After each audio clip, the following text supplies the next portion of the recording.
There we go. There we go. We were in the void. We were in the void.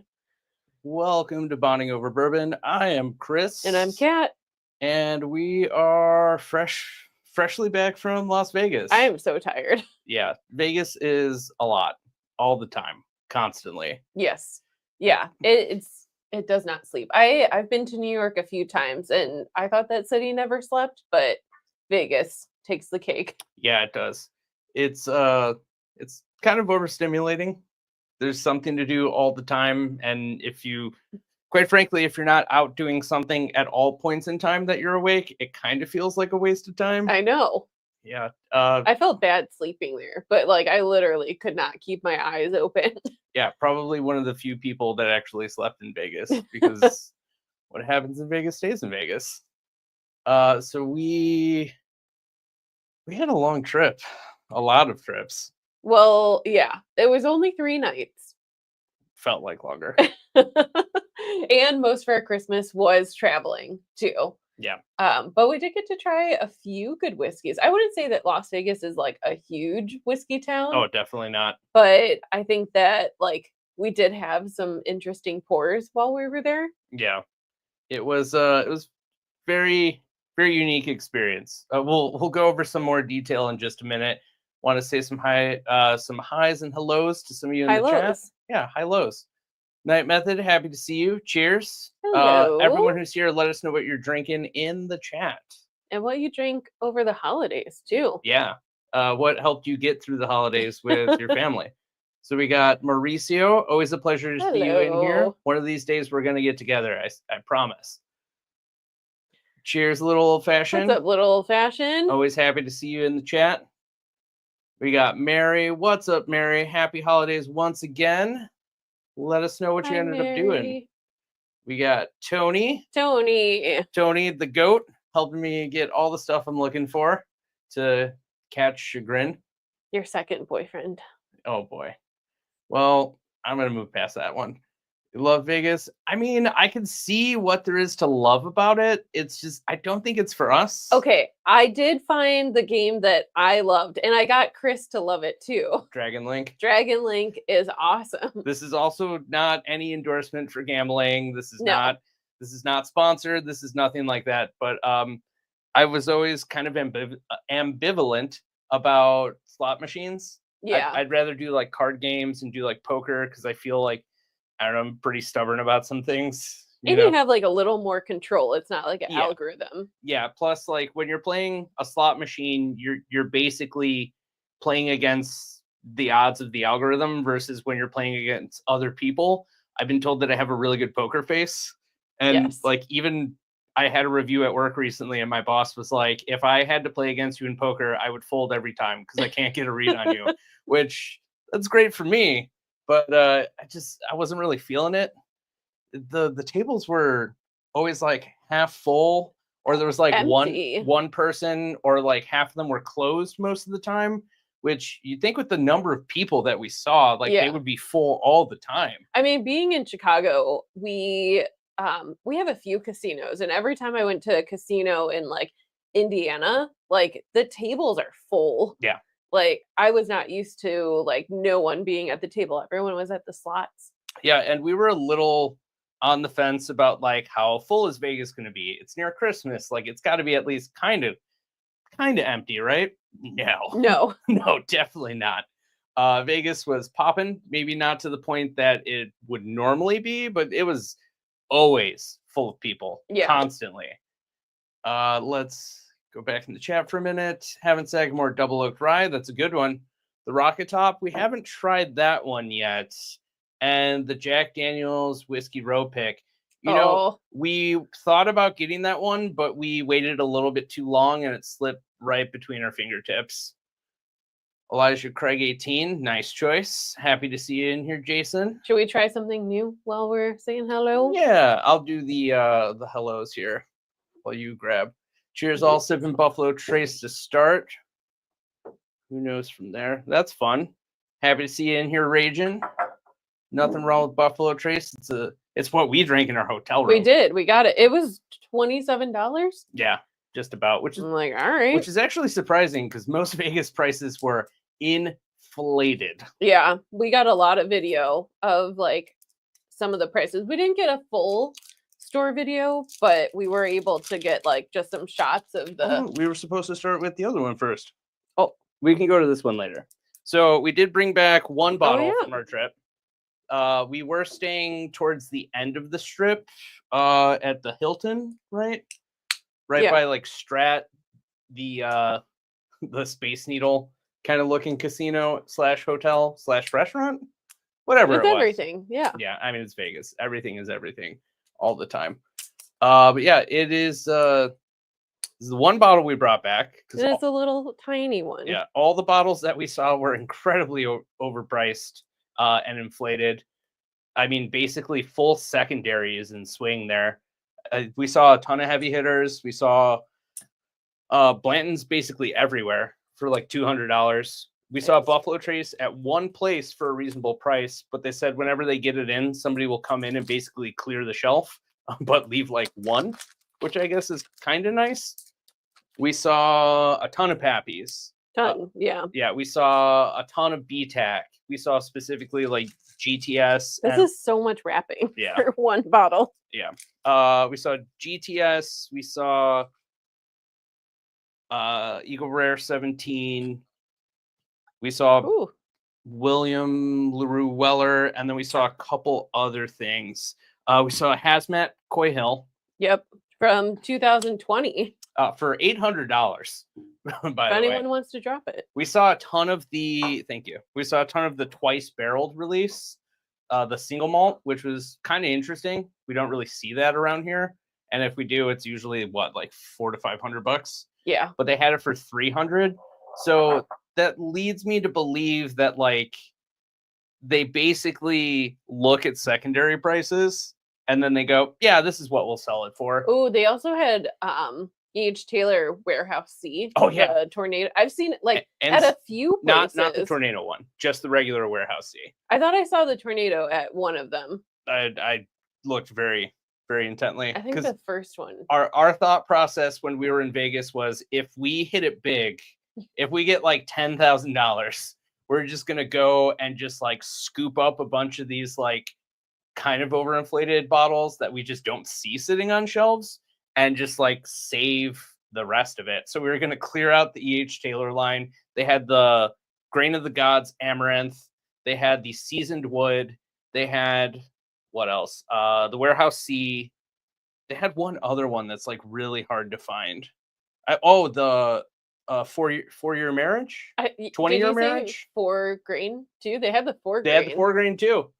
So yeah, it was pretty crazy. Honestly, like if we ever go back to Vegas, which we'll have to convince her. We'll have to convince you. No, I was like, what if we go back for content? And you're like, no, you go. Yeah, you go, and I'll stay home. I'll go to Indiana. I'll get cheaper bottles and actually win. That's not the same. Although, I mean, I get it. Vegas is kind of a lot. Let's go back to the comments here. Still awesome bottled and bond rye. Always a great choice. Yep. Love that. Still awesome blue corn sample got delivered. Amazing. Wow, that was pretty fast. That was awesome. I think we sent it like right before we left. Yeah. I had my dad send it for us. Yeah, he was nice enough to give us a ride to and from the airport. We ran out of time. Yeah. And I was like, I'm sorry to give you a task, but oh no. Can you please? Oh no. Well, you get the flavor of this year's birthday bourbon in a medicinal form. I hope you get better, my friend. Feel better. Vegas, one of a kind place. Yeah. I would also recommend, if anyone gets the flu, highly recommend getting there's one brand of bone broth. And that like got me through flu season last year. Not Kettle and Fire. Kettle and Fire. That's the one. That one you can get it at Costco. You can get it Instacarted to you. Usually you can get it at Costco. Sometimes they the sell winter out and they aren't able to restock it. Did you find a good whiskey bar? No. No, it was so hard to find whiskey bars there. We did go to one place in MGM called Whiskey Down. But they didn't even have a good selection. Yeah, we were able to try the Frey Ranch Bourbon and the Frey Ranch Rye. Yeah, which we we enjoyed this one quite a bit, so we wanted to bring it back and do like a fresh experience outside of all like the glitz and glamour and lights and slot machines just going off crazy with Dragon Link sound effects. And it's honestly very good. I don't know if I would spend the prices that they have on their website. It's like $80 minimum. But either way, like the whiskey bars that do exist, like the prices for pours are insane. Like Old Forester 100 proof was $13. And like which is crazy. I could buy half that bottle. Yeah. And I know that like you're paying Vegas prices, but like $13 for that is kind of insane. Yeah. I think like maybe 10 at the most. I'd be like, okay, like whatever, we're in Vegas. But 13 is insane. And then once we realized how much money we had to spend at the machines for them to just keep giving us free drinks, I was like, yeah, that's fine. I'll just let $20 roll in this machine and keep getting free pours of this. Yeah. One place wouldn't let us have it neat. They were like, we have to put ice in it. And they put like one ice cube in. Yeah, I'm like, why even bother? Like, okay. Can you just put it on the side? Like, it's just weird. Yeah.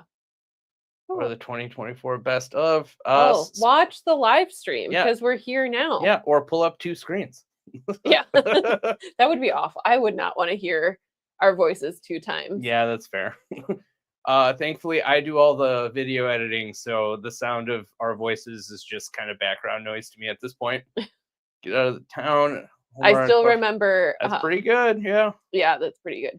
Just like when we were doing the video for Whiskey Vault, and you were trying to like make my voice for the most part seem more even. Yeah, because we have this like weird kind of like inset over here. It's literally like a curve that goes from like here to like down and slopes. We really are in like a Harry Potter room. Yeah. So I had to like basically play one clip on repeat and just keep adjusting the levels until it didn't sound like so echoey and so tinny. Yeah. And that almost broke me. Yeah. There was one point where I go like hazelnut cream. Yeah. And then he just played it over and over. And I'm like I work from home and I just hear him repeating this like same clip over and over. And to keep hazelnut cream, my sanity, I had to like make it into a song. So I'm just like, hazelnut cream. Well, hazelnut cream. Her approach is always, let's turn it into a joke so it doesn't hurt. And my approach is always, no, embrace the hurt. It'll make you stronger. Let's see. Oh, sorry. We got distracted. Joseph, always a pleasure to see you in here. It was good seeing you at Ira's too. Yeah, you had such a crazy good haul. I know. Joseph, I think end of year you have better luck than any of us. Let's see. What else? I think he deserves it. Green River Foolproof. Yeah. Oh. Good to see you in here, Red Kayak. We just picked up a Green River single barrel today. Yeah, go ahead and grab it. We don't necessarily need to open it yet. It's behind you. Right behind you. Yeah. So Binny's has finally gotten their Green River single barrels in. This is going to be a 60.3%.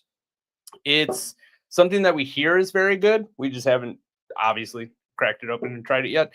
We're excited for it. But on that note, we did get our store pick in finally.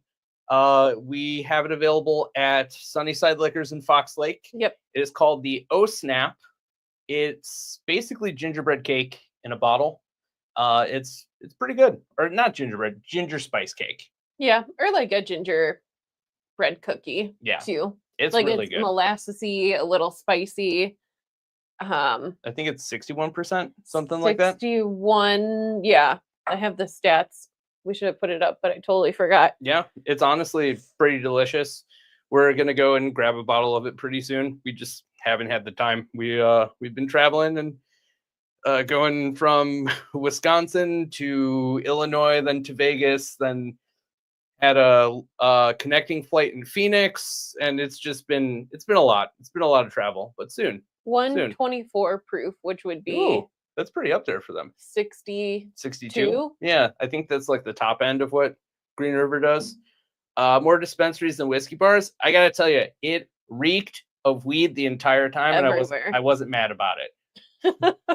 Yeah, the dispensary game out there is insane. absolutely It insane.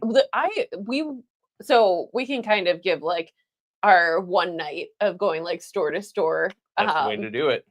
Like a recap, but we went past one distillery and it literally looked like a club called Planet 13. Planet 13. And I was like, man, this club is hopping. Yeah, it looked like they renovated a warehouse into like a rave or like a house music club, but it was literally just like a giant dispensary that had a warehouse attached to it.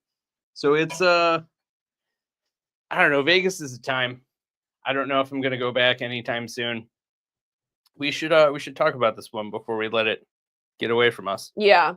I was giving it a nosing and you didn't jump into the pour this time? Oh no, I did. Okay. She always leaves me in the dust on these lives. I know. Well, you're so chatty and I'm just sitting here. Wow. You guys hear this? I'm being called out. And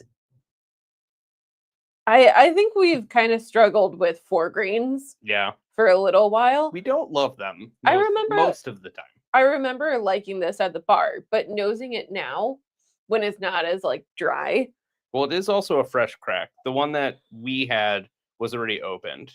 The rye was fresh. The rye was fresh, but the bourbon had been open for God knows how long. Yeah. The nose is definitely different compared to what we had before. It smells like sweet and grainy. A little fruity. There's something in the nose that I just can't think of. Little old fashioned, always appreciate you. Thank you. Don't forget to hit that like button, support the channel. It really helps videos like these get noticed. Sometimes I am bad at going back and putting tags on the video, so all the likes you can give will definitely help the algorithm do it for us. We're tired, you know? Yeah. We're constantly running around these days, and it feels almost to the point where we need an intern or an assistant. Yeah, an intern would be great. Be like, all right, here's all the things that we cannot do. Yeah. So if you guys know anyone that's interested in doing an internship for, digital content and they don't mind getting paid in pours of whiskey, they are of age. Legally speaking, that is not a replacement for payment. You don't have to pay interns. That is my point. Yeah. We're not actually paying in whiskey, but you can try basically all the whiskey that you want. Please send information to Bondingoverbourbonpodcast at gmail.com, and we'll let you try some of these. Basically anything you want, honestly. I'm sure a lot of people in the chat are like, I'll be your intern. Yeah. And hopefully it goes without saying, but you have to be at least 21 years of age. Yeah. But yeah.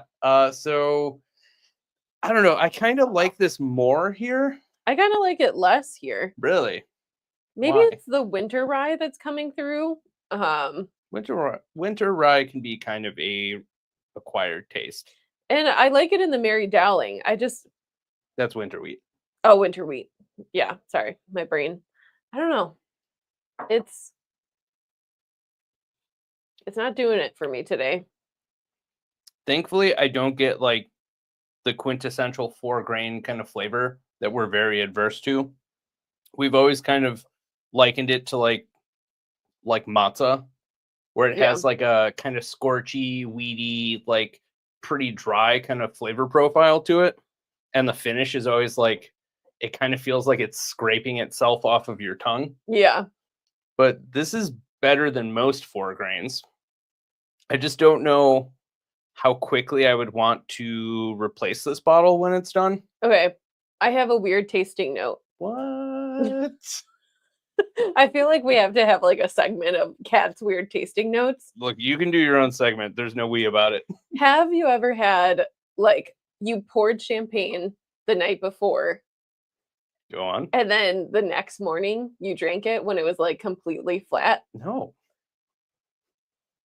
That's what this tastes like. Sorry, I've been in hospitality too long. I know that its lifespan is not great. Yeah, it's not. And I'm getting like grape, but like really light grape. Like, and that's why I'm saying like champagne. I could maybe see that. Like you're talking about like carbonic maceration, where you're essentially allowing the gas to go through it and then letting it age in the bottle. Kinda. Well, little old fashioned likes it. Yeah, see, we're just not a big fan of them. Yeah, every time. I mean, I really do try and like 4-grains, and Yeah. we did try one recently that I liked. But it's escaping my brain. But A 4-grain? yeah, we tried a 4-grain recently, but I cannot remember for the life of me. No, it wasn't that. No, it wasn't.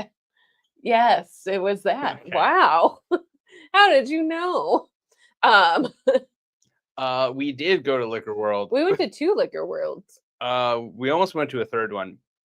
We did try calling. They're very nice. Oh, you meant Lee's. we didn't get to go to Lee's. There's just not enough time. I know we didn't have a car, so it made it a little harder to get around. And we didn't realize that like basically all the sidewalks in Vegas are inaccessible. You can't really like just cross the street. You have to go like around like a gated portion of a sidewalk and up an escalator and then over a bridge and then back down an escalator and then back around a gated sidewalk. It takes forever to get anywhere. Yeah. And the cost of like Ubers and Lyfts were pretty insane. Every time even a few blocks was like $13. I'm like, yeah. The range seemed to be between like $13 and $40. Yeah. Anytime we opened up the app, even if it was like a 7-minute drive, it was always like somewhere between that range. And it was kind of insane. A lot of the Penelope. Yeah, they are. I think the Architect is the 4-grain. There's lots of 4-grains. And Harry's pick is a 4-grain at D&D Smoke and Spirits. And I really like his pick. The Architect is a 4-grain. A lot of, I think their Barrel Proof is a 4-grain. The White Label, their small batch is a 4-grain. One. The White Label is probably our least enjoyed 4-grain out of most of the ones that we've tried. Every time we try a bottle, it's completely different flavor profile. The first bottle we tried, we absolutely hated. We tried it at a bar and we didn't like it. We do not send back whiskey. No. Usually we like grunt through and we're like, yeah, we can drink this. But we opened it and we were at Union in Logan Square. Yeah, and we're like, we'll pay for it. We don't want it. And take it back. They took it off anyway, which is why we love Union. They're so great. Even though we offered to still pay for it, they're like, no, you don't like it. It's not going on your bill. The second bottle I tried at one of my previous jobs, it was kind of brought in as a favor to one of our reps that the bar was working with. And my boss was kind of leaving on me heavily to sell whiskey because obvious reasons. All of this. I feel like there's more qualified people. All right, that's it. Good night, folks. We're out of here. Kat and I need to go have a talk. So they basically were like, hey, we're bringing in these bottles. Can you sell them? And I was like, I don't know. What is it? And they're like, Penelope. And I was like, as long as it's not the White Label, I can sell it. And then they're like, I don't know. They're just bringing them over. And I come in and they're like, we have 3 bottles of the White Label. And I was like, okay, I'll try. It's been a while. Let me try it again. Tasted like macadamia nut cookies and was unbelievably delicate and delicious and amazing. And I sold that bottle in pours like in a weekend. Yeah. Which was honestly crazy. And then the next bottle that we opened up went back to being worse than the first one we tried. And it was just astringent. And everyone behind the bar was like, yeah, this is not the same whiskey. And we've even talked to the rep for Penelope and they don't know how that's possible. So like there was like a 4 and 5 year. 3 and 4 year. Sorry, 3 and 4 year. And like the first one was 2 years, but that makes even less sense to me. First one was 3 years. And then the second was 2 years? No, it doesn't matter. They were different years, different ones that we tried, and we didn't know at the time, but it's still just, it's not our favorite. We do not love them. We like other Penelopes. We just don't like their 4 grains. We tried the Penelope Estate. That was good. It's good. Just the mouthfeel. The mouthfeel The finish wasn't for us. It was just a little too thin. I wanted it to be a little bit more robust. We were to grab a Frey Ranch quad malt. Quad malt. Interesting. I didn't know that they did a quad malt. That's kind of... That is crazy. That sounds maybe delicious. Maybe overwhelming. Yeah. Penelope just dropped a 4-grain NFC wheated. Yeah. Okay. I mean, I'd be interested in trying that. Tony, if you want to work out some sort of sample trade again, I'd love to pick your brain about that. All right, so we are all caught up here. I mean, honestly, it's decent. I don't think I love it. I don't hate it. Yeah. It's just something that I wouldn't really reach for that often. Maybe we give it time in the bottle to open up, and it'll be like the one that we tried. I hope so. What do you want to open next? Well, you open the Wheelhorse. Let's try that one. So we're kind of peeking into our end of month bottle haul video here. We did pick up a few things on a couple of different trips that we've had recently. This one we got at Ira's in Racine, Wisconsin. We have the true fans on here, so we can give them a peek. Yeah. Yeah, y'all are the true fans. So we love Wheelhorse. I mean, They're doing great things. Yeah. A majority of what they're doing is basically just Green River. This is aged for 5 years. It is distilled in Kentucky, but that's about all it says. This is a double oak, I believe, limited edition 5-year double oak. So, I mean, I'm here for it. We tried their toasted oak, which was really good. I think this was only like $31. It was really cheap. I think you said it was 32 when we were there. I mean, no, it 32, has a nice 31. Nose. Yeah, it does. That is a really nice nose. There's something about it that's different from every other double oak I've had, just on the nose. It has a cherry note to it, like a maraschino cherry. Yeah. I get like... Or Luxardo cherry. I get like almost like an apple-y kind of note to it, like applewood. Man, that's very nice. Complex. For $32 for a 5-year whiskey, I wouldn't expect it to smell this good. Yeah. Does it say anything about the barrel? I don't think so. Not from what I was looking at. Limited edition double oak bourbon was finished in new charred oak barrels and bottled without chill filtering. It's actually really nice to get a non-chill filter. Like getting a ton of buzzwords on a $30-ish bottle. Yeah. And it's 5 years old. Like, sign me up. That is a lot of character. Oh, this is Green River still. I get like vanilla cherry. Like if you got it from like a fountain, like a Pepsi or a Coke. Wow, that is honestly very good. That is crazy good for a $30 bottle of double oak. Ooh. Yeah, the oak really comes through. Yeah. It doesn't have that like ashiness that you can sometimes get from like toasted or double barrel things. Yeah, like you get from like the new Elijah Craig's. Yeah, some of them can be a little ashy, or like the Peerless ones. The toasted oaks or the double oaks can be like pretty kind of like smoky char, kind of like straight up ash. I get more like campfire. Yeah. From this. Yeah, this almost tastes like a toasted barrel, honestly, but obviously not. But it's pretty good. I like it. If this is in your market and you can get it for $30-ish, like why the hell not? Every bottle from Wheelhorse we've gotten recently, we've been impressed by. So CJ, first of all, welcome in. Happy to see you.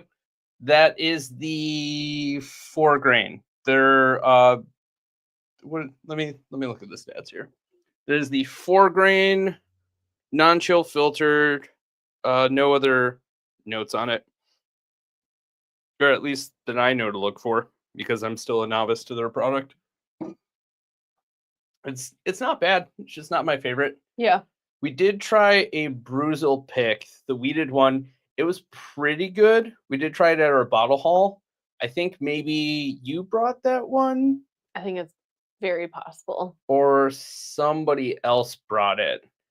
But we enjoyed it. It honestly tastes a lot better than that one. But it's, for somebody's preference. Like Bruzel, I'm sure has pretty good palate for this stuff. We just haven't tried enough of his picks. Yeah. He also gets more access to things too. Yeah, well, comes with the territory. Yeah. Yeah, we didn't win anything. Which is fine. Well, let me rephrase. We could have won a Remus repeal. And we got the chance to just kind of let the raffle roll. And we were like, yeah, let it roll. Why not? We'll see what happens. And then they had like a losers raffle at the end. And we gave our ticket to the owner who gave it to somebody else who was supposed to put it in the box.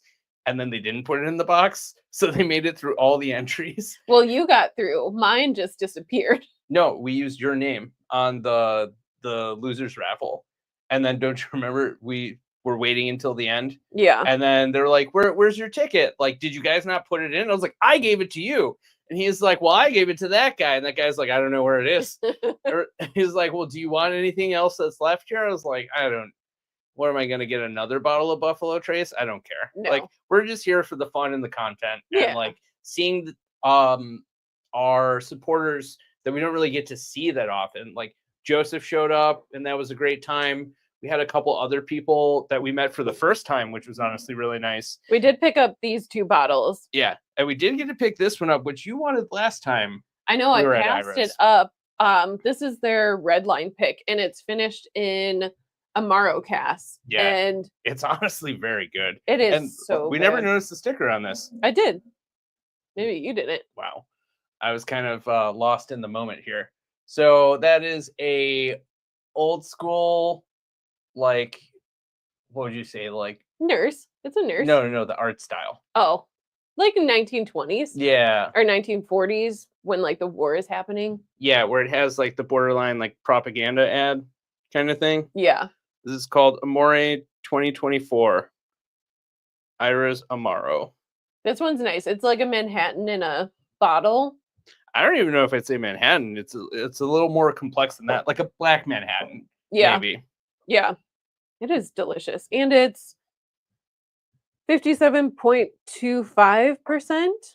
It doesn't taste it though. No, it doesn't. It's really, really good. It's our first red line bottle too, which is surprisingly really hard to find in Chicago. Yeah, the city that is known for having a red line doesn't get red line, which is kind of funny because it's distilled in Indiana and we can't find it in Indiana. Nowhere. Yeah, we can find it in Wisconsin. Yeah, actually, it's all over Wisconsin. I didn't bring the Frey Ranch, all the Evernorth. That's right. Oh, you brought the Evernorth. Who brought the Frey Ranch? We might have met the Wisconsin Bourbon Bros. Mm-hmm. Maybe. Possibly. I don't know. I can't confirm or deny that we met them and that there may or may not be something in the works. I don't know. It's all kind of hazy. Whoever was at the raffle, be quiet. No, I'm just kidding. You could say it. Yeah. Don't out us, Joseph. Or Steven. I don't know if he's on the live stream. Yeah. Honestly, the raffle was a fun time. A lot of good energy, a lot of fun people. Mm-hmm. We were happy to go there. We did wake up at like 9 a.m. to drive there. Yeah. After a late night the night before. Yeah. I basically crammed through the end of your whiskey video, the top 10. And then, I don't know. It was honestly kind of a flusterstorm at the end. It's just like, all right, do this video and then go to work and then come back and then do the video and then finish the video and then get up real quick, go do this raffle, come back. And then didn't we do something else after that? Oh, we went to Harry's. We went to D&D Smoke and Spirits and then picked up a sample of something from there and then ended up getting something really spicy. Which will be in the thing. Yeah, that's in the monthly haul. Yeah, in the end of month video. It's honestly pretty amazing. It was quite a whirlwind. And then after all of that, we left for Vegas the next day. So when we say we haven't had any time, I mean, like, this is our first day home together in almost a week. I did so much laundry today. Yeah. That was like, we have not been home. I was like, I am running out of clothes. And basically refilled the fridge from completely empty. I groceries are very expensive right now, but the amount we spent. How many people were at the raffle? I would say maybe like 80. Yeah, maybe like 75 to 80. Let's say 60 to 100. Because some people there came were and some left. In the back too. There were also people that came in the beginning and then got one bottle and then left immediately. Which they're fools. I would have gone for the higher tier. Yeah, Steven, if you're listening to this, your name was called like 4 times. I know. After you left, so I wanted to be like, I am Steven. Yeah, you could have left with. I mean, they had Pappy, they had multiple Wellers, they had Russell 15, 13. and 13. Like, you could have left with birthday bourbon, anything you wanted. Honestly, were there? Yeah, a lot less people than Antioch. Antioch was crazy. The amount of people, and that store is huge. It's bigger than our house. Yeah, honestly, it probably had. If I had to guess, I'd say Antioch had somewhere around like 200, 250 people. Yeah. If they fit that many people at Ira's and Racine, like, nobody's moving anywhere. They might be able to do it at their Oak Creek location. Yeah. Which I don't know when the raffle is, but it's soon. January 19th? Yeah. Maybe. Or 9th. Don't quote us on that. Look at their website. Yeah. Their social media. Hey, Lou, happy to see you. Hello. Can't wait to buy my Elijah Craig Toasted Barrel Proof next week. Yeah, those are floating around Benny's right now. We just saw one today. We did. We were like that close to picking it up, but $100 for 8-year barrel proof with all the buzzwords on it.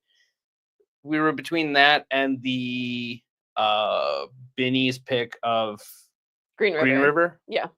I feel like we made the right call. You're paying $40 less for 2 fewer years. To me, is kind of a no-brainer. We'll probably go back and pick it up though, knowing. I'll get a sample if anyone wants to share. Yeah, absolutely. We'll trade you some samples. Yeah, if you want the Green River pick. Yeah, D&D has been doing really good barrel picks. We actually have a few of them on the side here. We do, yeah. Oh, shameless plug here. Grab the blend. Oh, yeah. So this was a pick. I totally forgot about this. That Harry did. That Show was the side. It's so beautiful. Hold on. Okay. So there's 2 different picks that he did for Old Bones. One is a bourbon. The other one's a rye. The bourbon is like a 10-ish year. 10 years old. The other one is a 19-year-old rye. Canadian rye. Yeah, but still 19 years. Yeah. So we loved the bourbon, but felt it was lacking in finish. We enjoyed the flavor of the rye, but it was a little too sweet. We felt like maybe the right call was blending them together. And they do have like a really cool, like 2-piece, what would you call that? It's not a mosaic. That's not the right word. Mural? I don't know. Yeah, let's go with mural.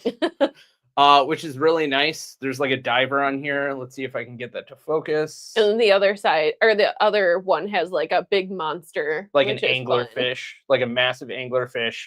And then it has like a word bubble that says rye ?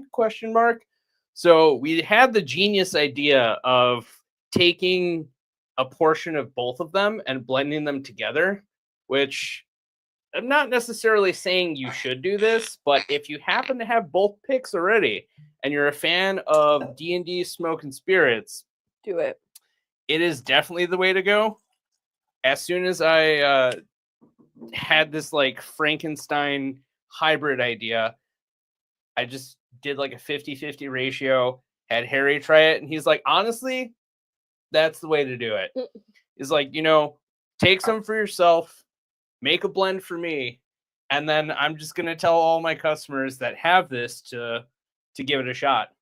And it is delicious. The nose is significantly better. Not that they were bad, but like this is just, they were both kind of tighter. With this, it's like blooming. It has like a lot more of the kind of floral rye fragrance. but it has like a bourbony kind of brown sugar sweetness to it. It is pretty good. Yeah, the floral. Oh, we were that close to getting the Detling bottled in Bond. That close. We have one waiting for us. Well, we did tell him. Yeah, we asked very nicely. I'm like, if we pick this one thing up that you're offering us, will you hold on to the Detling and we'll come back for it? And he was like, yeah, no problem. How is the Detling? Are you glad you picked it up? Yeah, let us know. We haven't tried their 100 proof stuff. We've only tried the cask strength. And oh, that's right. They started to drop in your area. Let us know what you think. I'm definitely interested to see kind of what the consensus is. The border for 94, 2 bottles. All right. Yeah. Oh, 10-year toasted there. Yeah, definitely. We'll get in touch after this. I would love to try a sample of that and maybe offer something in exchange. I want to do like a side-by-side. See which one's better, the Woodmans or the Binnies. That would be cool. Some people would argue Woodmans. Their picks are usually pretty good. And they have crazy access. But Binnies also has good picks too. So yeah. 19-year rye oak bomb. All right. Wow. The 15-year bourbon will be experimenting. Yeah, let us know what you think. You might get a little bit more of a flavor bomb with the 15-year versus the 10, but honestly, it's delicious. This one's nice because I get like the elderflower, like similar to. Sorry, my brain is struggling so hard today.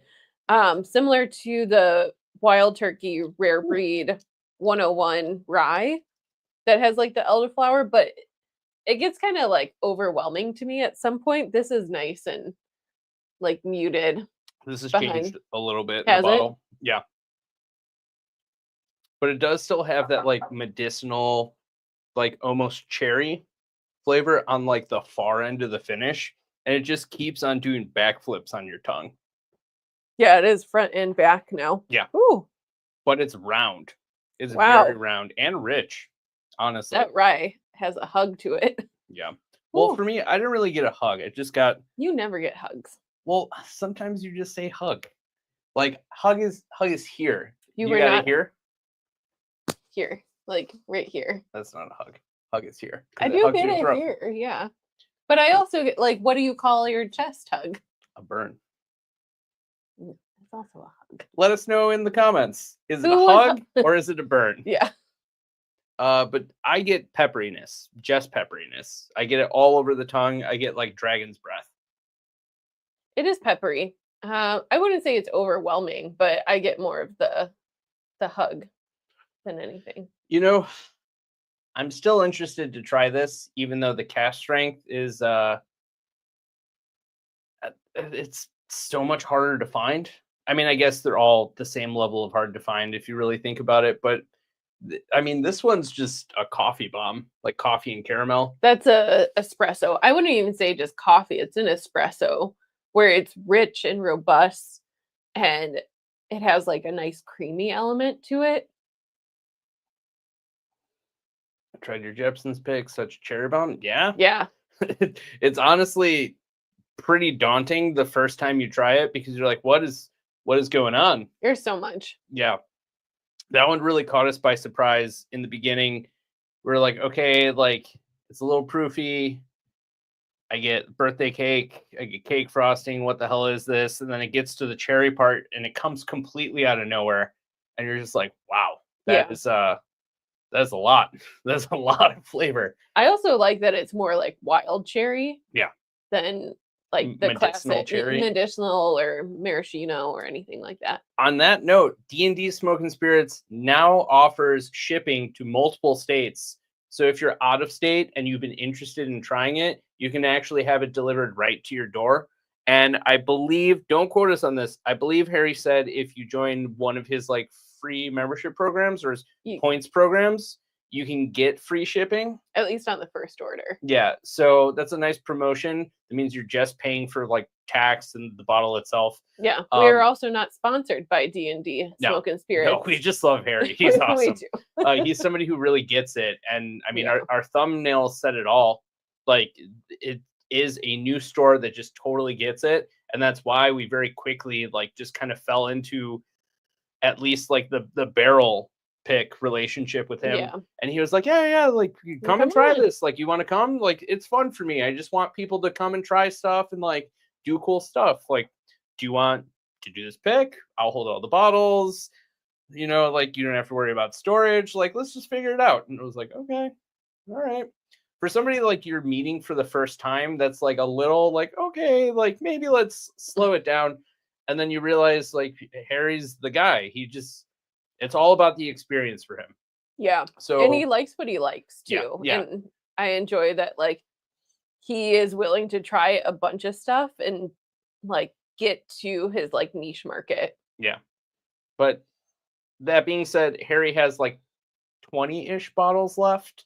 So if you're interested, act sooner than later. It's going to be gone forever. Soon. We have a few squirreled away for events and maybe giveaways. So if you don't, when it's a vintage and we can break it out.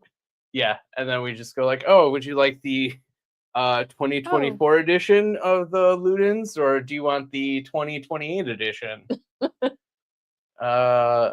Okay. Kentucky Hug is in the chest. I was told differently. I could have been informed incorrectly, but that is what I've been going with for 5 years now. I do remember Chad and Sarah saying that. Like, she always gets it like right here. See, the way that it was described to me was that it was called a Kentucky Hug because it hugs the sides of your throat. But so much does. I guess I've been wrong for years. That's fun. Well, you're right. Validated.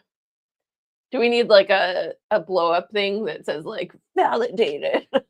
Happy to see you, King Bourbon. Hello, King Bourbon. Welcome. If you're not checking out what King Bourbon is doing yet, check out King Bourbon Press on Instagram and any other socials that you can find them. Cool people doing cool stuff about whiskey history. They are great.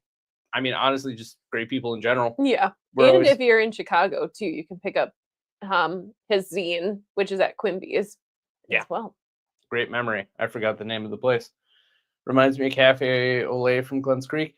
You know, we tried the number 5, the OCD number 5. Yeah. I could see that comparison. I personally kind of prefer the Detling a little bit more than the Cafe Olay. We enjoy both for different reasons. I think the Detling is just a little bit more of the round richness I'm looking for. Super happy with the Detling. It was one of our most unique finds of the year. Oh yeah. Whereas when it hits you in the throat wrong and you have a coughing fit. Oh, I do that with water all the time. Is that a burn? Yeah, there are times we'll be in the other room from each other and I'll just hear her just like, I'll be like, are you okay? She's like, I was drinking water. I feel like I drink water like a dog now.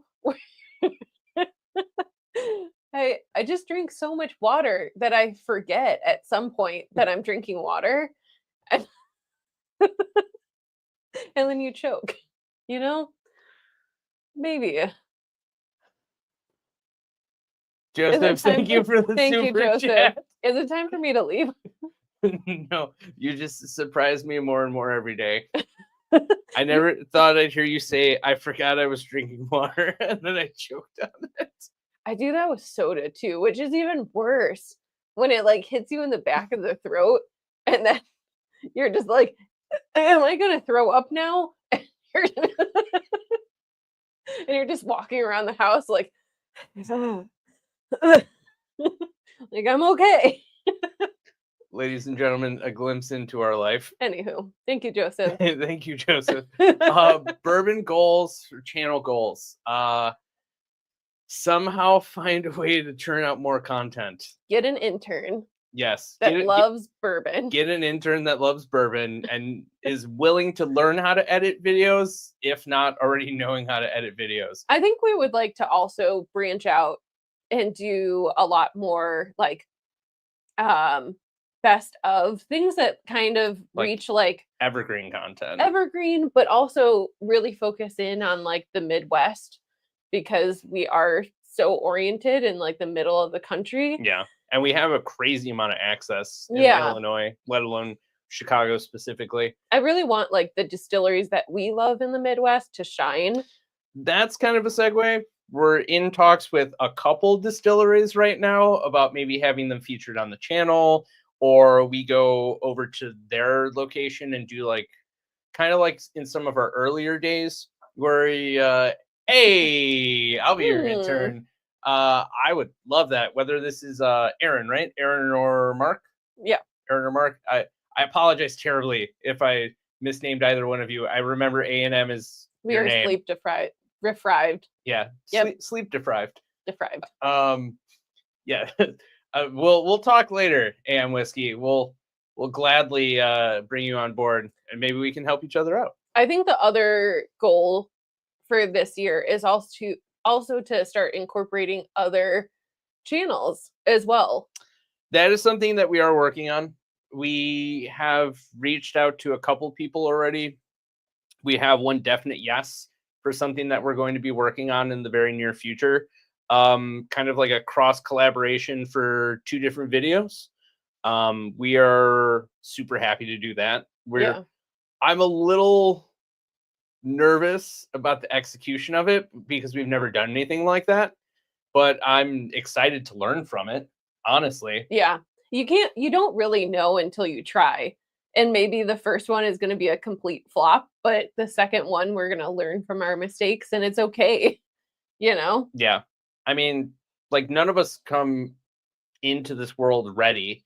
Like, the old phrase, you have to crawl before you can learn how to walk before you can learn how to run. And I mean, honestly, I feel like we went from crawling to running pretty quickly. We've definitely had some learning moments. So I guess the overall goal is to collaborate with other channels, create more consistent content, create different types of content. We would love to see a larger following. We're not really like having that as our main goal.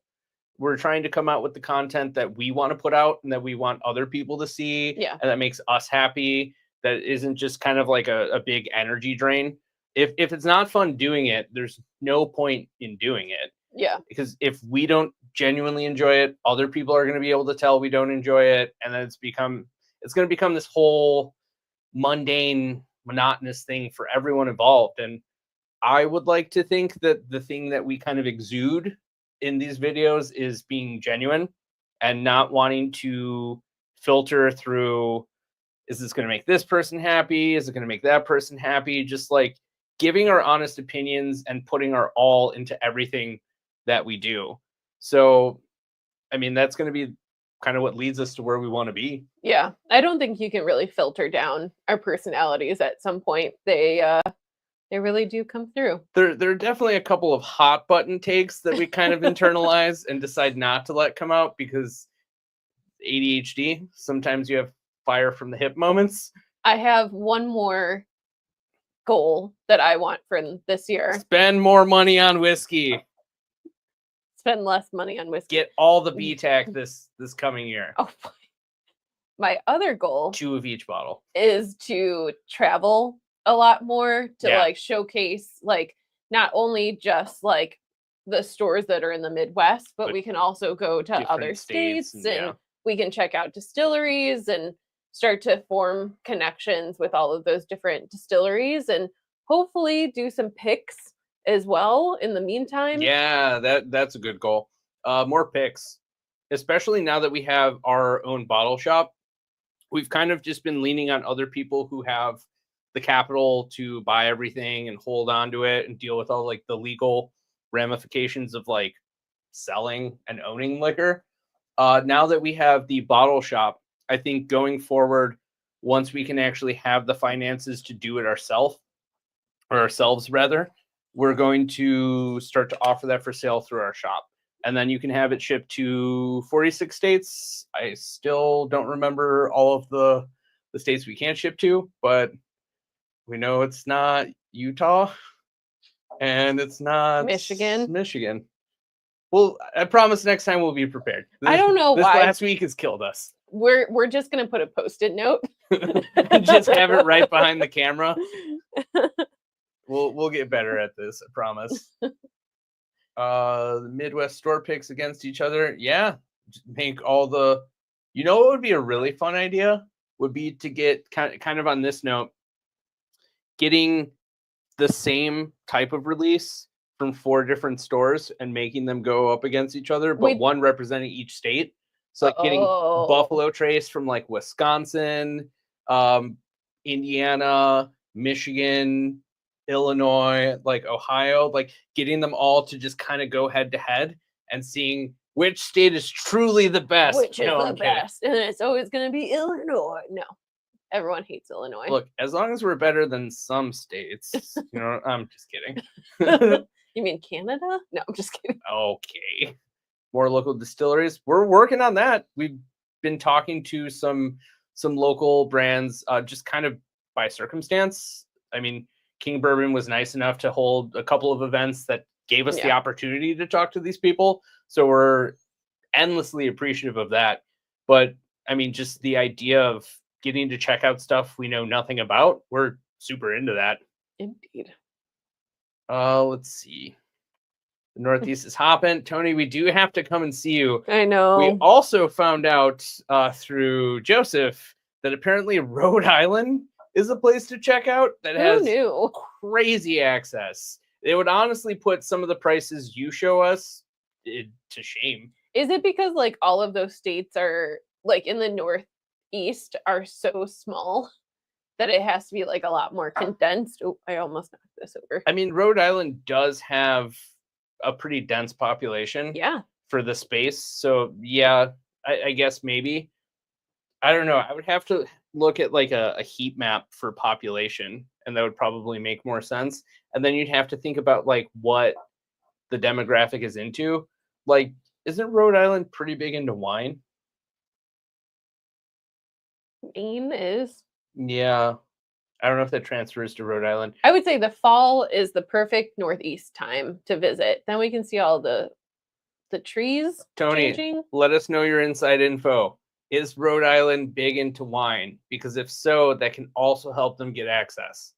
Yeah. Take a trip to Iowa and check out Cedar Ridge. Yeah, you were telling us that they're pretty amazing. That the light whiskey is awesome. I think it was the light whiskey. We tried one. What was the brand we tried at Ira's? Larkin. No. That was doing the sampling. Joseph was there too. Maybe he can help. Oh, shit. It's the people that bought Death's Door. Yeah. Why can't I think of it? They were super nice, and I was surprised by their distillate. That was super good. Yeah, it was really good.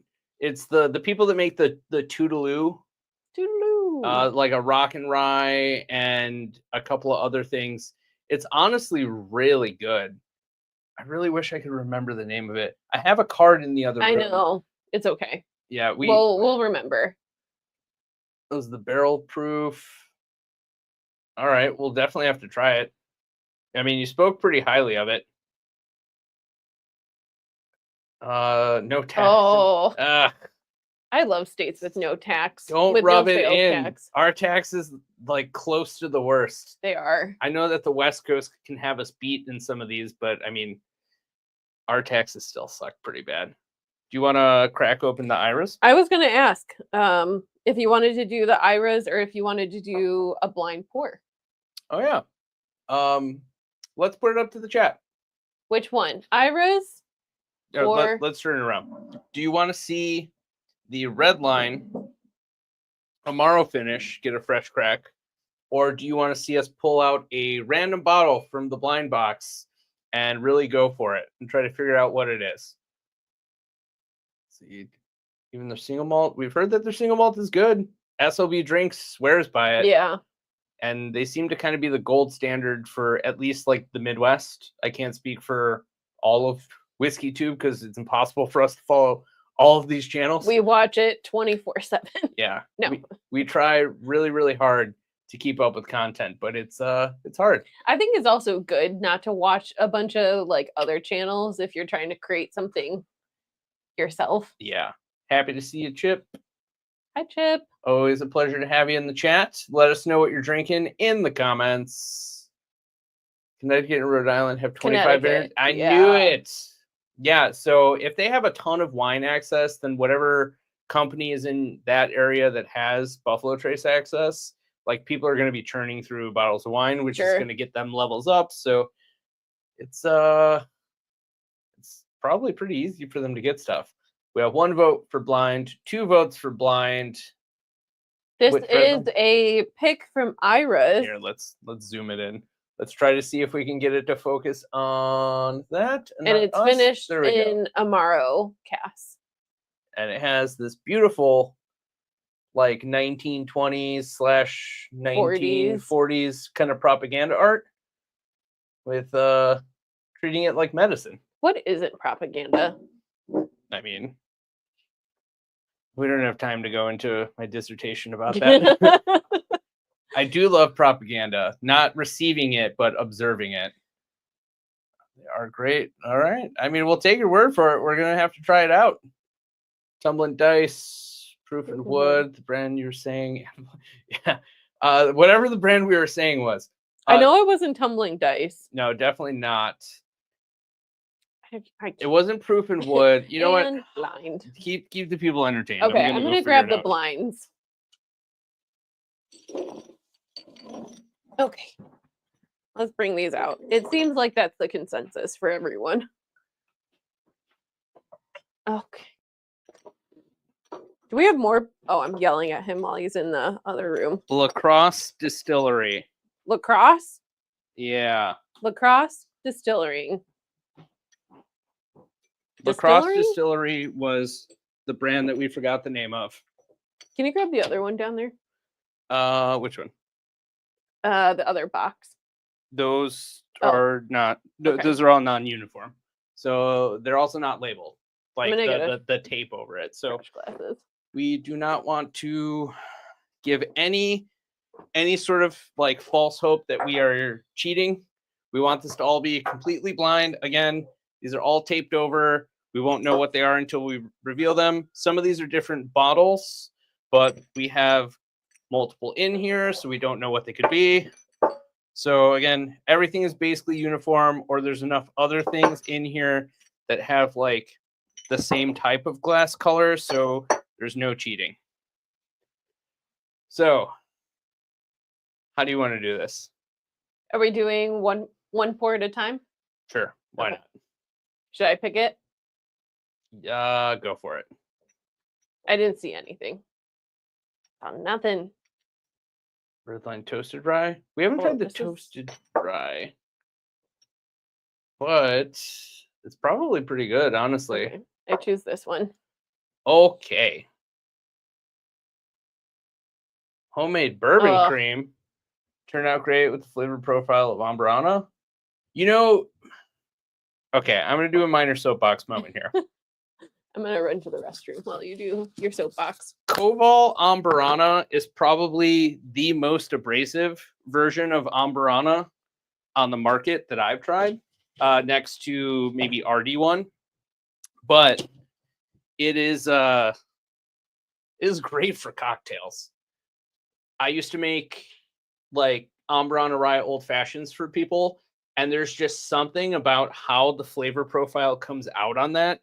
It ends up being like toasted coconut and cinnamon, and like the cherry and orange hits completely out of nowhere depending on what bitters you're using. It is great. I absolutely swear by it. I will put a little asterisk there and tell you that it is in disco. Whatever's out in the market is all that's out there. The second that it's no longer at a distributor, you're not going to be able to get it again. So if you like it and you want to have it around, like squirrel some away and maybe just be a little judicious about how often you're going to reach for it. We still have a bottle sitting somewhere on the shelves here. I can't see it behind the monitor here, but it's something that we love. I just know I know it tastes better in a cocktail than it does as a straight pour or a shot. Is it better than watching the Bears game? Thanks, guys. Appreciate you. Love that. If you guys haven't checked out AM Whiskey yet, you got to check them out. They are local to Illinois. They're great people. We had a blast meeting them. Really funny, really friendly. JC man, happy holidays. Oh yes, I'm such an idiot. Happy holidays, everyone. I got so caught up in doing the stream and our Vegas troubles that we never said Merry Christmas, Happy Hanukkah. If you celebrate it, Happy Kwanzaa. Just whatever you did, I hope that you enjoyed it with the people that you love. And if not, let us know. Let us know what you do. Like, let us know what you do as a tradition for yourself when you can't be around the others that you love. Wisconsin Ash Farms. You know, we tried, I think it was like Blue Ash Farms. Is that what you're talking about, Jason? Because we've tried an Ash Farms and the regular bourbon we didn't love. This is maybe like the third or fourth time I'm hearing that their maple bourbon is pretty good, but we haven't picked it up yet. So while she is waiting, I am going to again just show you no cheating. Label is completely covered. I'm going to go ahead and pour this.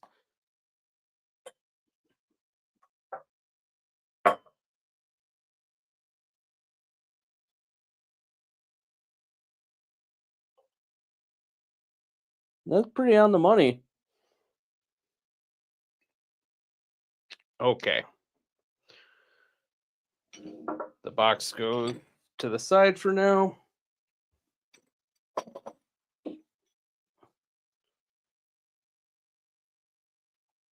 Yeah, I thought that's the one that you were talking about. We're not huge fans of the regular one, so we'll maybe have to give the maple one a try. It's not that expensive either. Oh, a wild cat returned. It did.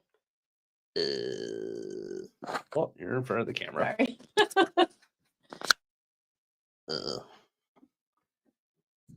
Go for it. Small space. Sorry. Yeah, we're really in like a tiny little cubby here. Okay, I'm back. Maybe not as small as the space for on the barrel, but it's pretty close. They're moving soon. Are they? Yeah. Oh, good. They definitely need a larger space for what they're doing. I don't love Colorado Rye, but I'm just trying to finish the bottle. Yeah, I mean, again, that's fair. If you haven't tried it as an old fashioned, give it a shot. The old fashioned is really good. He had me try it, and it is much easier to drink, and it goes down smoother than you would think. Yeah, I wouldn't call it bad whiskey, but it is great whiskey for a cocktail. You know, it's not great when it has to be a cocktail, but you know. Oh, you already poured it? I just poured it. Ooh. The bottle that it comes in is deceiving too. Yeah. That is an interesting nose. It's got a ton of legs. Like, look at that. Let's see if maybe I can. It does have a lot of legs. No, that's not going to catch it. But, like, there are. There we go. Kind of. Maybe. No. Sorry, guys. I tried. You just have to believe us. Yes. Burn through all the subpar whiskey. We have a bottle of RD1 Ambrana sitting around here somewhere. And again, like, that is probably the most abrasive Ambrana that we've ever had. I could not drink any more of it. Even as a cocktail, I was just like, huh. It's like if somebody tried to make Fireball worse. It's like if someone tried to make like a Bath and Body Works candle edible. It's like if somebody didn't know what the raw cinnamon challenge was, and they thought that you just steep it in your whiskey and that's how you do it. It's honestly not good. It was so bad. And I know we shouldn't judge people for what they enjoy, but not long ago we saw another channel. They said that they really enjoyed that Ambrana, and it was like their favorite go-to Ambrana, and like we both like immediately kind of gagged. We're both like, huh? How can you like that? It's not good. But again, everyone's palate is different. I get it. We shouldn't judge harshly, but for our palate, it definitely got a visceral reaction from both of us. Yeah, we tried multiple times too. Yeah, at the price point. Yeah, it just wasn't. It wasn't that good. Good price point. not great product. Yeah, I mean, well, there's no places that we know of around us that offer it on a bar menu, and No. maybe for that exact reason. But I mean, at a certain point in time, maybe just to make content and just do like some members only videos. Yeah. This one has like, did you smell it again? It's changed. Much more abrasive. I don't know about that. I mean, in some ways, I agree with you. I just feel like the pure, like raw cinnamon flavor on the RD1 is just way more in your face. Whereas the Starlight one, it's a little peculiar. I would compare that more to probably like the Nulu one that we had, like a mixture between. But I love the Nulu one. I know you do, but that one is very strong. You know, the Jepson's Ambarana is probably the only one that we like truly love because there's so much restraint that they use for this. And when we talked to Tyrus, the person in charge of blending, he doesn't like the title of master blender, but that's basically what he is. He was like, yeah, I did it for like 2 weeks. Some brands did it for like, I mean, maybe I'm misquoting. Maybe it's not 2 weeks. He did 3 months. No. He said other people did it for multiple months, that he did it for a shorter period of time. Because he said like it's just so porous that I think Koval did theirs for 3 months. Oh, yeah, it's Koval that did. And he did his for like 2 to 3 weeks. We heard of someone doing it for 2 years. Yeah, no, thank you. I would never do that. I would never even give it a try. But the Jepson's Ambrana is great. We have it on our shelf back here because we absolutely love it. And we'll be sad when it's not available anymore. And it's also barrel proof. All right. Next big whiskey fad. What's the next big whiskey fad? We've been seeing more and more sherry. Well, that's always been a fad. It's always been a fad, but like I've seen it a lot more lately. Dessert wines are definitely kind of in right now. Like Tokai is in the Hungarian dessert wine. Yeah. That's a good question. I'm sure there'll be something pretty obscure. I think you're going to see a lot more rice whiskeys soon. JT Malik showed that there's a market for it, so you're going to be able to see a lot more of it soon. I feel like maybe seeing finishes in rice whiskey. I mean, you do see like, I mean, granted, these aren't bourbon or anything like that, but there's like Fucano. Behind that, we have other ones that are like sherry finished. I think that you're going to start to see more obscure uses of old barrels. They're like super specific. Like you're already seeing honey barrel finish. You're already seeing Tokai. You're seeing red wine. You're seeing sherry. You're seeing port. I think anything that requires the reuse of a bourbon or rye barrel, anything that like is specifically new char, I think you're going to see a lot of that. So like, I mean, maybe like a coffee barrel finish. Yeah. It does get expensive, but if they're not worried about like the cost. Well, but not really, because if you really think about it, like it's almost symbiotic. You have an old barrel that you can't really use for something. You give it to a brand to store their product in that barrel.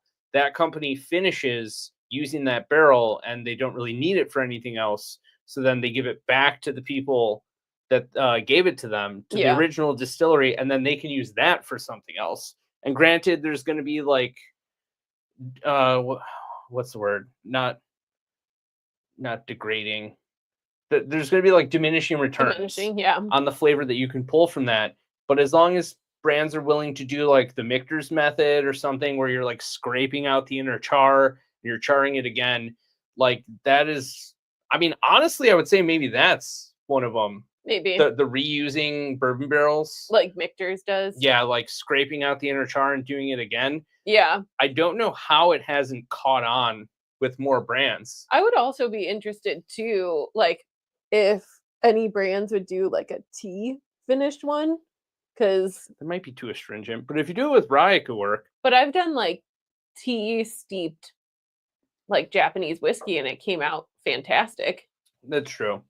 Like the Hojicha. Yeah. And the chai one. The chai. That is definitely finished. I know it has. It kind of gives me Old Forester on the nose. No, well, I got a little acetone. That's why I say Old I Forester. can see that, and by that I mean not for me. It doesn't give me that. I would be incredibly surprised if this isn't a sherry finished. They get black tea on the nose. Talking about tea. Well, yeah, I mean sometimes talking about the sensory can lead your sensory. Yeah, that was the next thing I was going to say. American single malt, now that it's been ratified as an official category of American whiskey, Yeah, that's definitely going to be the thing. I don't know if I'd say fad, because currently it's kind of a fad. It does have more of a niche, like cult it's very following, niche. Yeah, but you're definitely going to see a lot more of that. What you might see is American single malt finished whiskeys, like they use old bourbon barrels to age an American single malt, and then they take that to give to a distillery or to take back to finish a bourbon in. I think you'll definitely see a lot of that. Literally anything to just lower the cost of something by using like vertical integration. yeah, If you can find a way to create the same amount of product with lowering your cost, I mean, right now that's just the name of the game. sure. Brands are raising their price for everything and creating the same amount of product, and consumers are pushing back, which is going to have like a huge impact on the industry.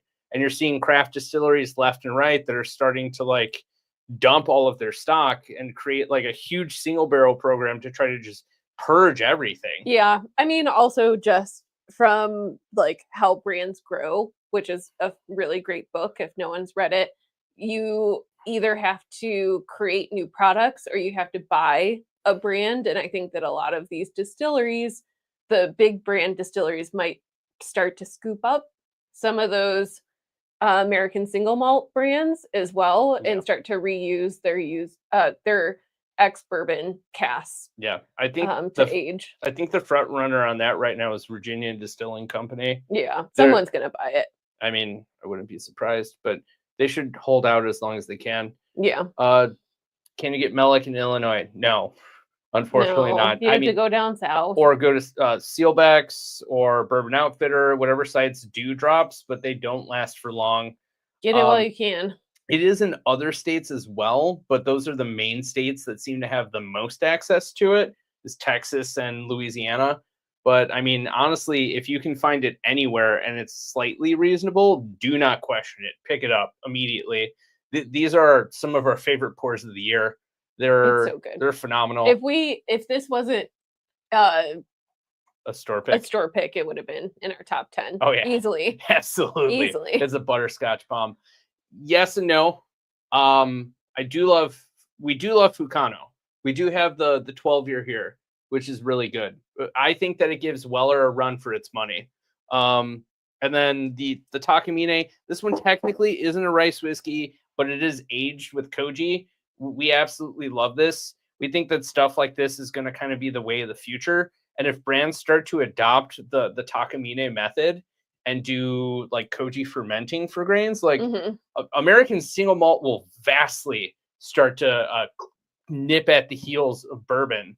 And I think that it would be a really good opportunity to see like different types of fermentation that are still like legally safe within like the confines of the very strict confines of American whiskey. Yeah. And this is just their base as well. I had the chance to go to one of their tasting at Binny's. I'm still mad at you for this. I know, you're so mad at me. But I tried one of the Binny's picks that's a 21-year-old. She said it was better than Pappy. It's better than Pappy. And that's a bold statement. I think I don't doubt it, though. This 8-year is very good. It's very good. And the 21-year-old, it blew everything else out of the water. I'm so mad. It's so good.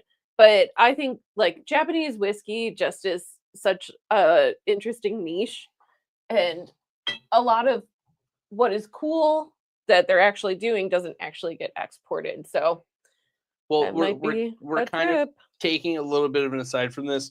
The rice thing, there's a lot of like can of worms for this. Some people say that rice-based whiskeys are basically just shochu, which to an extent is true. shochu that was overproduced was put into barrels and then left in barrels for a little bit too long for them to be legally considered shochu. And if you're not familiar with what that is, it's basically like a rice or barley or whatever kind of grain based distillate that's similar to like an unaged spirit, but it has a little bit of time in the barrel. So basically they were moved out of those barrels, attempting to pivot back to branding them as shochu, but it was too long. So then they just decided to put it back in the barrels and leave it to eventually become known as rice whiskey. And Japan kind of sees that as like you're not going to do that. That's not our style of like signature whiskey. Like we're going to change the requirements to not allow you the ability to do that. So it's a little taboo, honestly. But I mean, I'll go on record. You don't have to agree with me. I'll go on record to say fuck tradition. If it makes sense and it's delicious, like why keep these antiquated values if there's enough consensus to inspire innovation and create something new and unique? Yeah. I mean, a lot of the restrictions around bourbon were created to keep people safe and handshake deals to keep industries employed. Yeah. So that's not the case anymore. There are like much more restrictions towards like safety for the consumer and for the brand. So my last trend that I predict is more grain to glass, because we do see it with Still Austin. I hate the grain to glass price point though. Well, Still Austin's doing it and they're not they're not really raising their price point anymore. Yeah. On at least like their shelfers. Yeah. Because they've already realized that they can mass produce the amount of product that they need and let some of the rest of the older stuff age and charge more for that. Yeah. And people will pay for it because it's really good. And corn is fast growing compared to wheat. Especially in a state like Texas. Yeah. But like, I don't know. I agree with you. I think I'm conflicted about it. I don't know if it's going to be like the big brands that are hopping in, because I think that like Heaven Hill is kind of licking their wounds at this point. Those bottles are going to be like $70 very soon. I guarantee it. But I think there might be smaller little brands popping up trying to do similar things. The problem or is, maybe like a Wilderness Trail that's like has the land. Even they're trying to purge their single barrels at this point. I think maybe not the next fad, but the next trend that you're going to see is that independent and craft brands are going to be hurting, because I feel like MGP is inverting their method for how they're doing production, and that since they're focusing on brands in-house, they're actually slated to be the next strong arming force that's going to actually like kind of take over the market. Granted, they've always had a big presence already, but now that they're going to pivot to focusing on their own brands like Penelope and Remus and stuff like that, they're going to kind of edge out all of these craft distilleries that are producing younger product at more of a cost, because they're focused on not sourcing and not doing that. So like MGP is almost kind of double dipping in their own market by essentially leaving brands that are buying from them belly up and then driving down their costs and cornering the market. So if there's craft brands that you enjoy, like 2025 is the year to give them all the support that you can, because they're probably going to need it. Yeah. What else do we have in here? Few does a tea they have bourbon. Their rose infused, which I don't know why they picked like the most polarizing. I know the guy from the Smashing Pumpkins does own a tea company, but like rose is so polarizing to so many people. Yeah, I personally wouldn't recommend that as like a first approach for them to do, but I mean, it is what it is. Yeah. Then it was actually on a whiskey channel live. I've never known. Well, we're happy to see you here. Yay! Yeah, amazing. Whiskey Uncensored. Welcome to the channel. We're happy to have you in the chat here.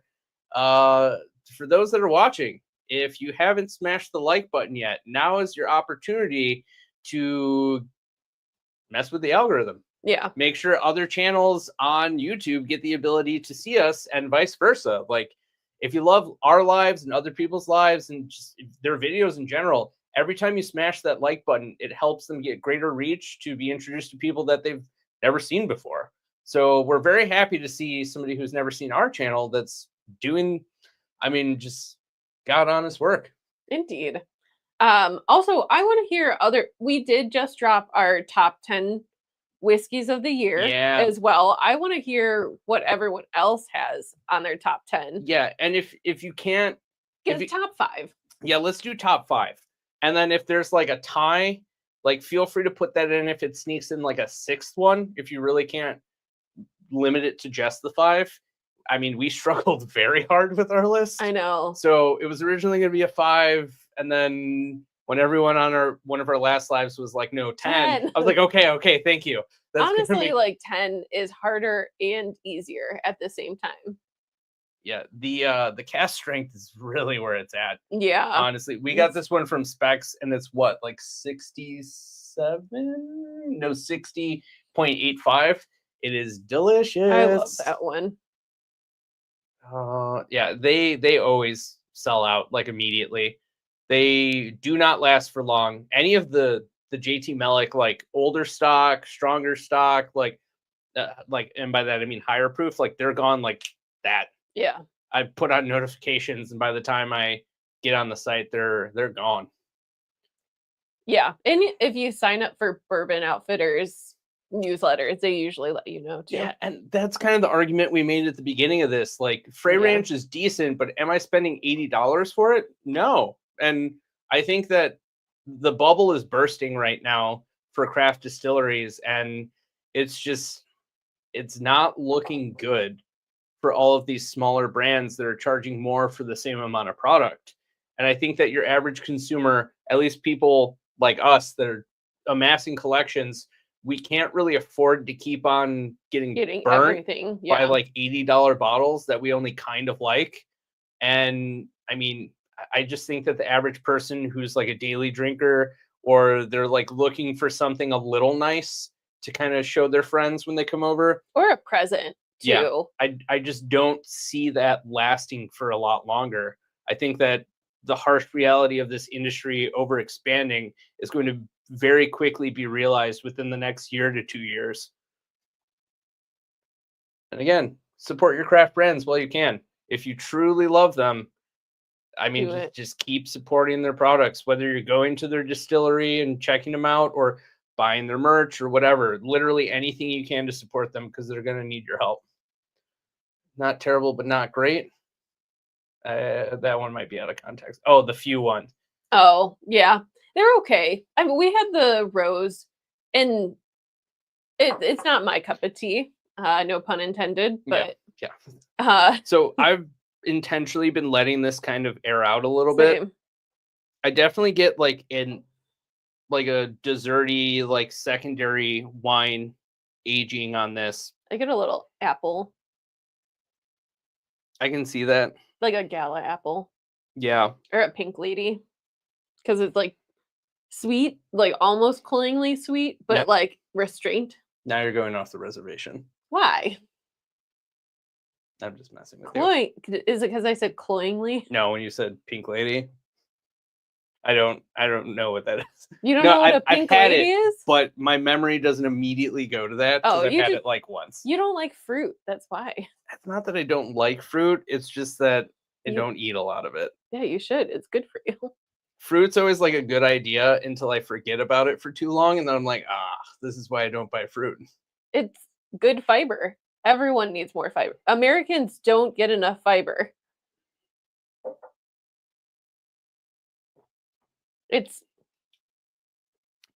Go ahead. I'm going to say port. I'm changing it to port. I don't really get the sherry sweetness that I got before, or as you would describe it, the sweaty gym socks flavor. Mm-hmm. This has to be like a port finish to me. It does kind of taste porty. It's not a bourbon though. It's rich. It tastes more like an American. Oh, I think I know what this is. Maybe Man, I don't know what is in the box at this point. If I had a pen and paper, I'd write it down. So I'm gonna type it out. I'm gonna put it in my notes app, and then we'll see if I'm right. I don't know if it's bourbon. I don't think that's bourbon. It doesn't. It has a tiny bit of burn, but not overwhelming. A lot of it's in the back of my palate. It has a slight pepperiness to it, and it's definitely a lingerer on the sides of your tongue. Yeah, it's got a lot going on, almost too much. I would say it's a rye. Russell's Reserve 15 is really good. It got a number 4 in our double blind, which shocked both of us. I'm not surprised. The only complaint that I have with the Russell's 15 is that it has more finish than it has mouthfeel. It's not incredibly oily. We're honestly surprised that Tanager beat it out in terms of oiliness and viscosity and mouthfeel. For us, those were huge points that added to overall value of experience. Yeah. I mean, especially with so many different brands out in the market, I don't love a really soft mouthfeel. I want something to feel a little rounder, a little richer, and Tanager just checks off all those boxes. Yeah, I want it to hang out for a bit. I don't want it there and then gone. You don't want like a one-night stand with a whiskey pour? No, I want it to hang out. I highly recommend people visit in 2025. That's tough because we haven't been to some of the brands that we really enjoy. Still Austin, if still, you can. Still Austin for sure. Although they're kind of edging out of craft distillery with how much exposure they're getting and how much they're expanding production. I think Michter's is still a craft. They're still, but that's also still kind of in that same category of they're technically not. Old Raleigh is really cool. Old Raleigh is definitely, and Dragon's Milk. Dragon's Milk. Well, I mean, they're a big conglomerate. I don't know if you can call them their whiskey craft is anymore. smaller. Journeyman's is also really amazing. I really like their facility. We haven't gone to the Indiana one yet, but soon. We might soon. We might. We may. Probably. Possibly. Maybe. Definitely. Go to Japan and go to Fukano. Yeah, just go straight there. The Nelson Brothers Distillery Tour was pretty cool. We haven't been, but we've been told that the Woodinville Distillery Tour is really cool as well. And you'll be in the middle of wine country, which will be awesome. I think those are probably some of the main ones for at least what we have on the shelf here. Yeah. Wilderness Trail is pretty cool, although they did just get bought by Campari. They're in the middle of nowhere, so you have to really want to be there. There is a party, not a party city. Liquor party? No. God damn it. Ignore me today. There's a really big liquor store there that has everything. For Wilderness Trail? Near Wilderness, yeah. Are you thinking of New Riff? No. It's the same brand as New Riff. What's the brand? Yes, not. it is. No, yes, it is. Yes, it Wilderness Trail is owned by Campari. No. I know. There's a liquor store near Wilderness Trail. Wilderness Trail is in the middle of nowhere. I know, but it doesn't mean that there's no businesses there. Okay, moving on. I'm gonna look it up now. Prove you wrong. Cedar Ridge, Hard Truth, and New Holland. Yeah, those are good ones. Hard Truth is one that we haven't gone to yet. We should definitely try to get a hold of them and see if they'll let us go there. We're still not on board with Whiskey Acres yet, though. I don't love their stock yet. I feel like it's still a little too young. I don't like fruit either.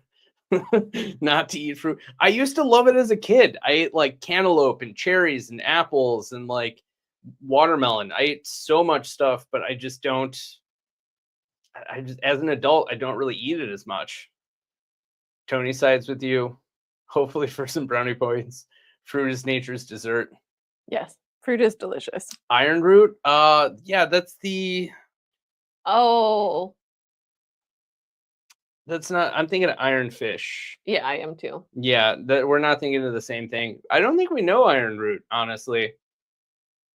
Hard Truth Distillery is wonderful. We have to check them out. See, this is what I thought you were talking about. Party Source next to New Riff. Mm-hmm. Because Party Source is owned by the same person that owns New Riff. And he has it right across the street. It doesn't matter. They have other stores. Okay, well, she's feverishly trying to fact check on Google. Liquor Barn? I don't think that's it. There is a Liquor Barn, which I think is what I'm thinking of. They do not own Wilderness Trail. I'm not saying they own Wilderness Trail. You said that it's the same ownership. No, I did not. I just said it was in the same town. Go back, roll back the tape, and prove I didn't say fact check for me in the chat. Did she say that it was the same ownership? Go back in time and tell me. Let me finish the question. Fact check for us in the chat here. Did she say that it was the same company or the same ownership? It's a real time out of Denison, playback, Texas.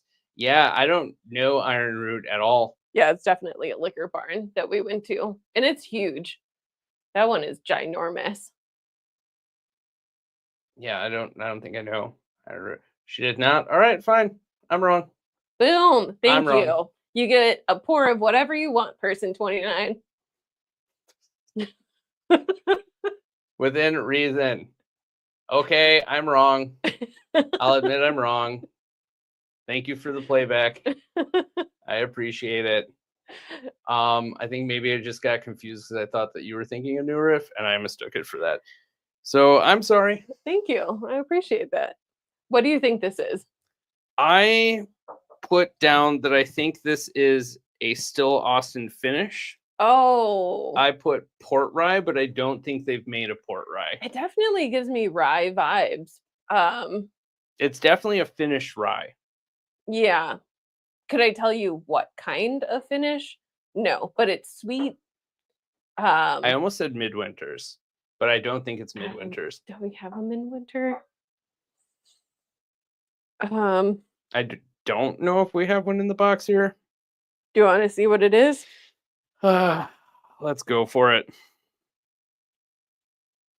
This one is, if I could get the tape off. You want me to do it? I have nails. Got it. Okay. What? Okay. What is it? Oh. I don't know if anyone can see this. Oh. There. I have longer arms. It is delicious. This is a Thomas H. Handy. Is this person 29's sample? I don't know. Was this yours? It's crazy. The nose on it is insane.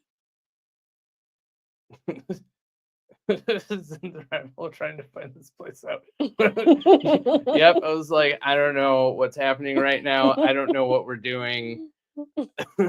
Like, why are we Googling right now? It is a sample. You know, honestly, I would not have guessed that. Probably not in 100 years. It's delicious. It's good. I'm so glad that we kind of skipped out on getting a handy this year because I don't know if it's for me. I like it. It kind of tastes cocktaily to me. Kind of, but you're just not like, you like ryes, but you're not huge on ryes. I think I like ryes a little bit better. But I'm wondering where all that flavor's coming from. Is that like pretty indicative of Thomas H. Handy? For those of you that have tried it, like, let us know in the chat here. I'm surprised how sweet it is. Yeah, that's really what threw me off because I thought it was like a barrel finish rye. I mean, I definitely had the rye notes right, but I thought like the kind of sweet, kind of like viscosity to it. But isn't Thomas H. Handy rapid aged? Like, don't they use smaller barrels for it? Did a tour at Starlight. Oh yeah, we did one. We did go to Starlight. We tried basically everything that they did, like that they had available at the time, and it is not my favorite. I like some of them. We left with their rum, surprisingly. Yeah, we left with their American rum, which is actually really good. Oh, another one. We did a episode with Shy Spirits guys. Oh yeah. And they introduced us to Star Union. Star Union is so damn good. In Peoria, Illinois. Yeah. Highly recommend. No, Peru. Oh, sorry, Peru. Peru, Illinois. Peru. Which also apparently is known for their wine. It's so good. Yeah. They're killing it. Yeah. If we didn't say it already, I apologize, Person 29. Thank you so much Thank you for letting us try this. I love this. This is why we love getting these samples. And we're always so grateful when people offer them to us, or that we are able to like work out trading a couple of things for them. This is so challenging because I never would have guessed that this is BTAC. No. It is such a flavor bomb. I again don't know if this is something that I would buy, knowing that it has that flavor profile. And I'm honestly a little embarrassed that I couldn't figure out it was BTAC, but that's the whole point of this, right? It really does taste like it's finished. Like even drinking it, I'm like, are you sure? Very flavorful and fruit forward. Very fruit forward, yeah. Yeah, I don't know if it's for me. I don't mind it. There is a lot of like mentholated rye flavor to it, Yeah. which is the thing that makes me like go from liking it to kind of disliking it. I want it to be a little bit more herbaceous. I don't love the menthol rye kind of flavor. Yeah. I just don't like the super minty. Yeah. Or like the super floral. That's right. Does have legs for days. Oh, yeah. We did try to show that on the camera, didn't we? Oh, I'm not supposed to swirl it. Yeah, that's what Julian Van Winkle says. He says You're you're not supposed to. drinker. He says you're not supposed to swirl the glass because it actually agitates it and makes it harsher. I didn't agree with that until we tested it out recently, and it turns out it might be true. Starlight is hit or miss. Yeah, I mean we tried what, like 10? The rums that we had. Singular. I think they only have one. No, we had the 2 different years. The 2023 and the 2024 rum from Star Union. Starlight. Oh, sorry. Starlight. I can read. Yeah. On that note, if you want to check out the Star Union episode, it is on Spotify. It is maybe I can just put it in the chat here. I can join. Hold on. I can do it.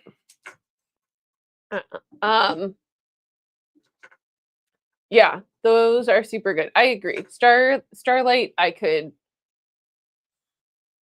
live without. Especially like just the amount of finishes.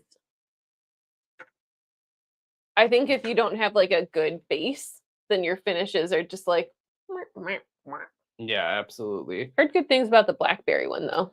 Yeah, people do love the blackberry one. That's one of the few that we didn't get to try. We I mean honestly, when we went, we were just kind of overloaded with how many options that they had that it was kind of hard for us to pick one that we really truly loved. I think it was the toasted barrel, and it was maybe the blueberry one. There was one other that we tried. I think it was the peach, the peach brandy. We didn't get to try apricot brandy. The VIN. Are you talking about the Vino Naranja? Yes. We did try that one. We didn't try it at there, but we got to try it later. It was there. There was something that was out that we really wanted to try. Yeah. Grape brandy. We did try the grape brandy one, and we didn't love it. We thought it was a little too sweet, a little too fruit forward. We're weird about sweetness.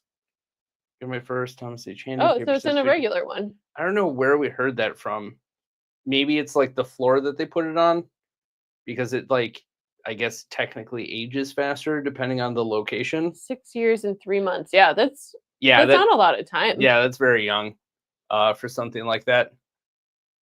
Looking at Star Union now, not too far from me. Yeah, honestly, go for it. The rum is crazy. The rum is insanely good. So like we went into it completely blind. We didn't ask any questions about what we were trying. No. We didn't ask any questions about like what spirits, like what brand. We literally were just like, we're here to have a completely raw experience, like just throw us into it. And we tried an apple brandy, we tried a regular brandy, we tried a 2023 and a 2024 reserve rums. Both were delicious. 6-year rye. And somehow, well, there's more to the rye than that. Somehow the rums got better each year. the 2023 and 2024 like built on top of each other, which is hard to like top the year before. Yeah, we loved the 2023, and then when we went to the 2024, we're like, this other one's trash. Honestly, like the 2024 is amazing, and there's like detailed notes from each one of us on that episode. It was what, 5 of us? Yes, 5 of us on the episode. It was a really good time, and the thing that really blew me away was the grappercot. The grappercot. It's really hard to say. It's grappa and apricot together. It's so good. It's insanely good. I've never had anything like it. Don't drink a whole glass of it because you definitely will go into like diabetic shock. Yeah, it's pretty sweet. But as far as like dessert pours go, it is absolutely amazing. We absolutely loved it. Highly recommend checking out the the episode, the podcast episode. I did put the link in the chat here. It is right there if you want to go ahead and check it out. Really great people doing awesome stuff, expanding our horizons, and showing us stuff that we've never had before. So we're honestly like really impressed. I even snagged a couple of the bottles and I was like, I need to bring this to my job. Like, they need to carry these things. The brands that we're working with right now are good, but like, you can't beat something that's good that's local. And if they're doing enough production to keep up with like our operation, like why are we not offering this? Yeah. Especially when you're trying to do like locally sourced, like it makes more sense to do it in your own state instead of going across the border to Wisconsin, which also I found hilarious that when we were at Ira's, they kept calling us south of the border. I know. They're like, these people are south of the border. I don't recognize this area code. And I was like, it's not like we're Mexico. Like, we're just Illinois. I started working with a lot of people recently from the South now. And like, they just call me a Northerner all the time. So when I get called that I'm from the South, I'm like, wait, I'm what? Yeah. I also wrote down Barnstormers too. Thank you, CJ. Barnstormers. Oh, the one before. Yeah, I've never heard of them. Me neither. Honestly, I wrote it down. Where have you gone to? Let us know. Also, what do you think? Should we do another thing, or should we call it a little early here? What do you guys want? I know. What do you guys? Let us know in the chat if you want a little bit of your night back. I know for some of you, it's getting into the midnight hours here. It's pumpkin time almost. Yeah. Do you want one more pour, or shall we wrap this up and see you on the next live? Gotta go. And Whiskey, always a pleasure. Good to see you. I'll reach out to you about an internship. Be happy to work with you and also get you on an episode in the near future. What do you think? My feet hurt. We've been walking so much. Yeah. We need little like stools in here that are better. Well, we had stools originally, but then then we sit like this. Then we're like this, and we just look like we're like children at like the dinner table. I'm like, please feed me. Or like we're not developed properly. If you're sleepy, I mean, I'm fine, honestly. What do you want to do? Do you want to call it a night? Let's do one more. Let's give it to the people. All right. Do you want to do a blind pour, or do you want to open up? I want to try the Green River. Okay, let's go for it. Let's get us fresh glasses. Okay.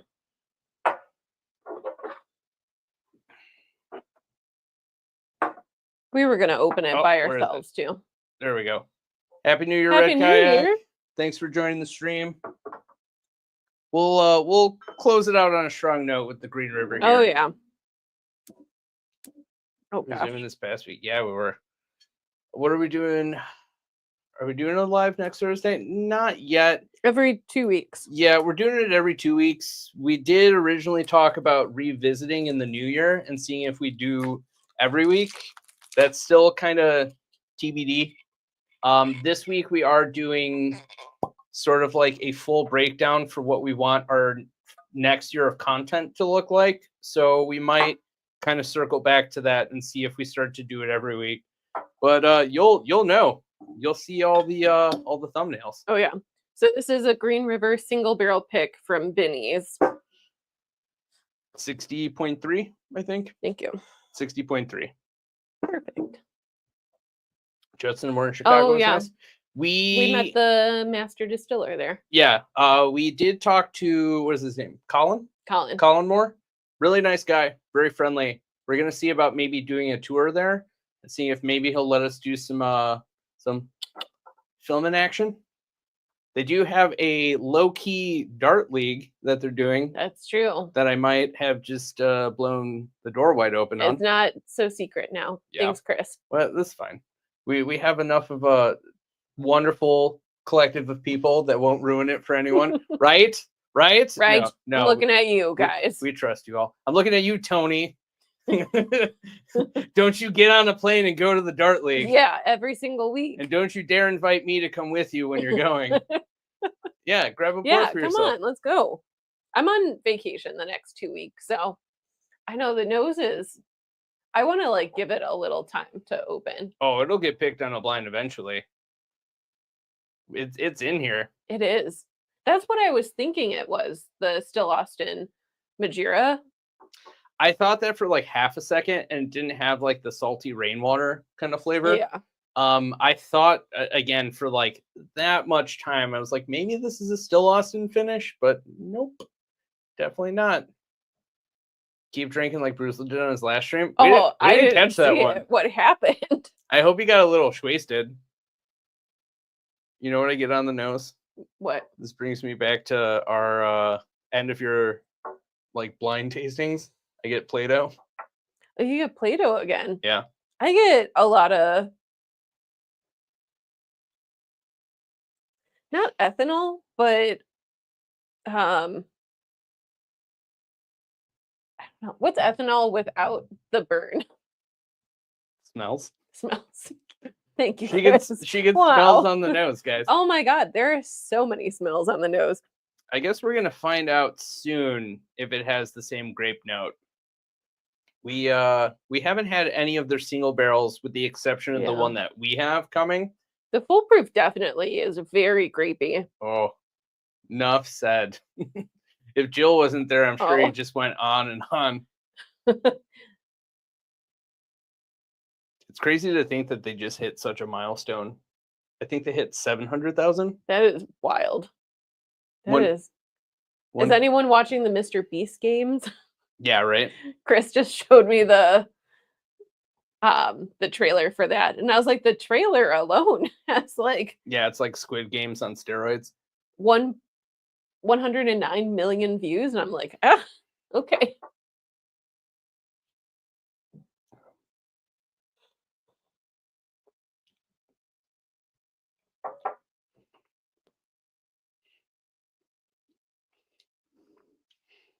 I don't know how I feel about this. Ow. It kind of hurts the front of my tongue. I can see that. That is a roller coaster. You know when you like pop like one of your taste buds and it like flares up? I feel like you don't have a human experience because you're an alien. Have you guys ever popped a taste bud? Yeah, when you like eat too much salt or something and it gets all swollen and weird. That's kind of how it feels on my tongue. I mean, if you're talking about like inflaming a tongue. No, not your tongue. It's one of your taste buds. Taste buds. My God, what am I, Kendrick Lamar? Yeah, we've you're just gonna gloss over that last statement. Yeah. We just started watching the first episode today before we did dinner and grocery shopping and all that. Yeah, we did it while we ate. It looks crazy. We're excited for it. So like Kendrick Lamar, huh? Yeah, I know his background. I know, but one of his lines he says taste buds, not taste buds. He says taste bloods. Don't you not listen to rap? Every once in a while. I'm not like stuck in a little box of punk all the time. And like or what I call corporate safe soundtrack music. You don't actually listen to like my extreme punk music.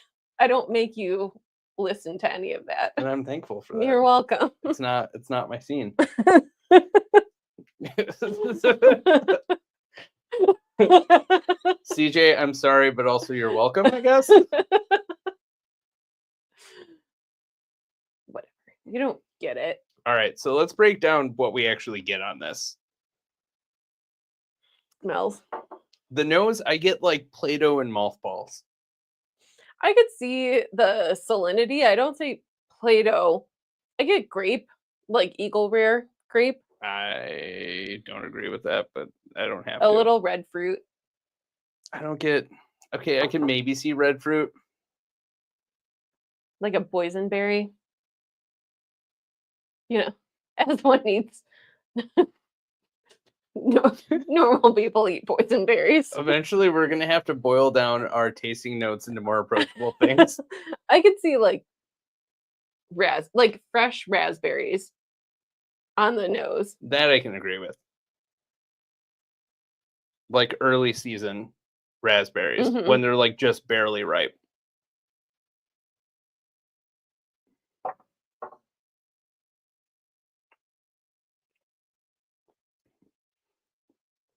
The mouthfeel is surprisingly thin for 120. It's a little peppery. It's all in like the front of your tongue, the sides of your tongue, and then like the back, there is literally nothing hanging on. I feel seen.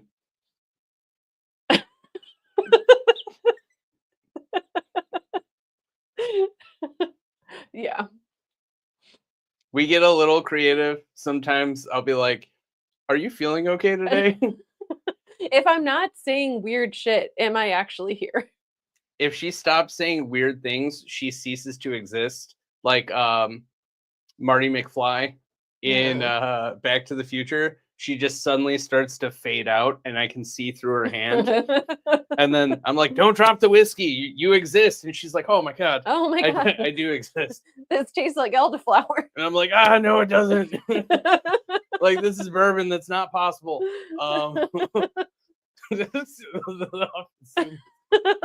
Yeah. There are definitely times where I'm like, sometimes in our relationship, I feel like Michael Scott. More so like the shocked faces, her the nonsensical No, side. you're getting Michael Scott wrong. You're thinking of Jim. Jim is always the one that's like... No, I'm thinking of the Michael Scott faces where like something happens and he's just kind of like baffled and he's like, okay. Like they're... Michael Scott is always the one causing chaos, though. I said I get the facial reaction side of it and you're the nonsensical chaos. Fine. There are definitely moments where I'm Dwight and I'm just like, no, we're not doing this right now. Except you don't have any. See, but I don't relate to Jim.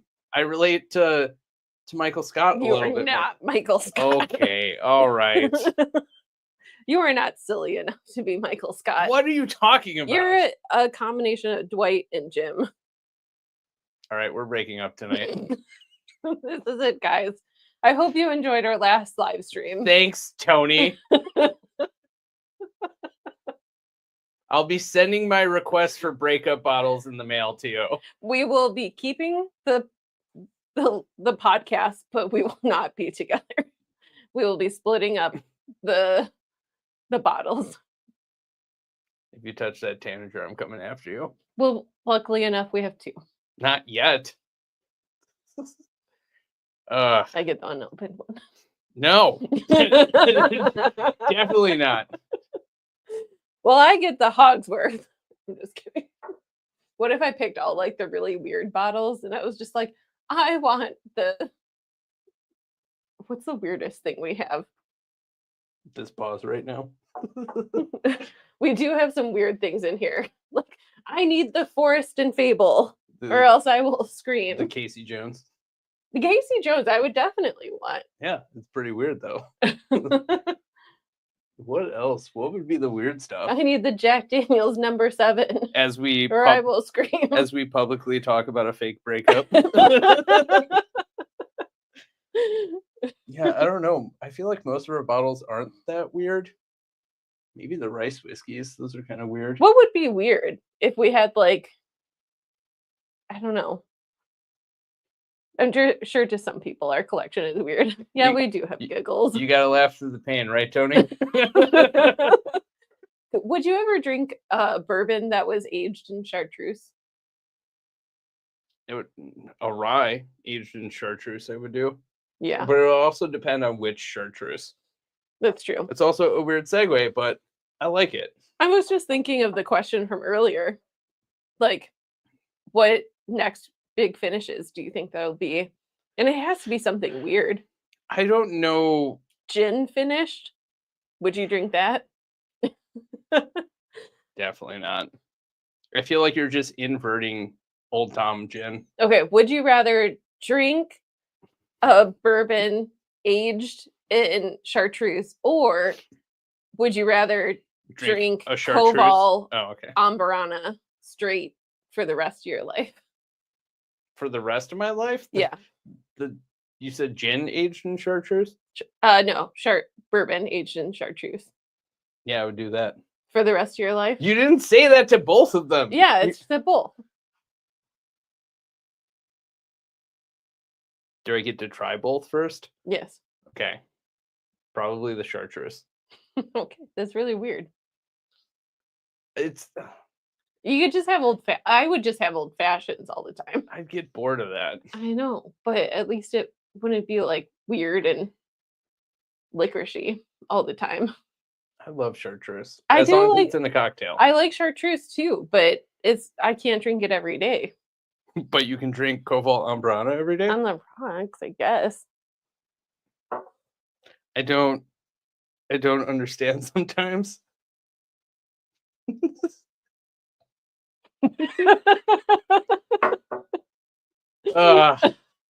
This has been a weird life.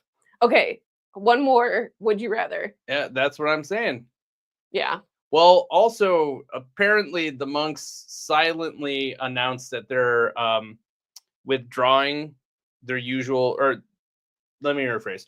They're reining in how much they're producing in order to retreat and focus on their spiritual duties, which it's fair, I guess. But if you've been doing it for this long, to me, that just says that they can't keep up with the demand for production. So instead, they're making it harder to get, which is honestly the most capitalist thing I've ever heard. So good job, monks. You did it. You figured out how to gain zero benefit from the supply chain system, and instead you're allowing someone else to profit off of your labor. Great job. A weird one was the Koval. Honestly, we didn't hate it. We didn't love it. It was interesting, but also weird. I think we still have a bottle somewhere. I think so, in the box down there. It was interesting. It was kind of like Ambrana Light with a splash of pineapple and mango. It was a little different. I don't hate it. I'd probably drink that neat before I would drink the Ambrana Rye. Neat. You say crazy things. Yeah, Trent does say some off-the-wall stuff. I think that's also like a father and son relationship. Like, I haze my dad all the time. The time. Are you saying we have a father and son relationship on this? Ew. Yeah, that's what I was like. No, I know what you're saying. See, sometimes I like to bait her into thinking I don't understand the joke. Why are you trying to make me vomit? YouTube loves that. Okay. I have one more would you rather. Oh boy. Okay. Would you rather and this is for the rest of your life. Would you rather drink from the same bottle that never has a cork on it? Like, it cannot have a cork no matter what. Or it has to just be like an infinity barrel, but only what your guests put in there. Backwash? For the rest of your life. It would always taste different. Why do you hurt me this way? Oh. Good night, person 29. Good night, person 29. You don't want to hear this answer? You probably picked the best moment to bow out. No cork, infinity barrel, of your guests' pours. I hate this so much. Should we start doing Would You Rathers to sign off on these? Yeah, I think this is a great idea. I hate this so I have much. to come up with so many now. It doesn't have to always be whiskey, too.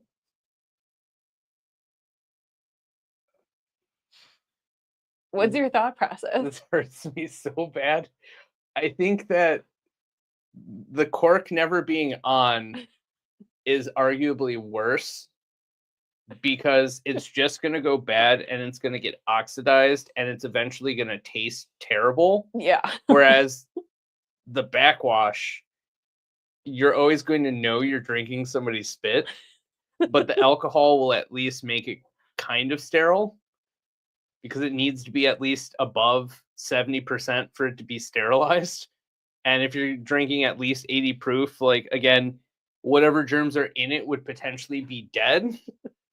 So happy New Year, Happy New Year, Mary. Thank you. Have a good night.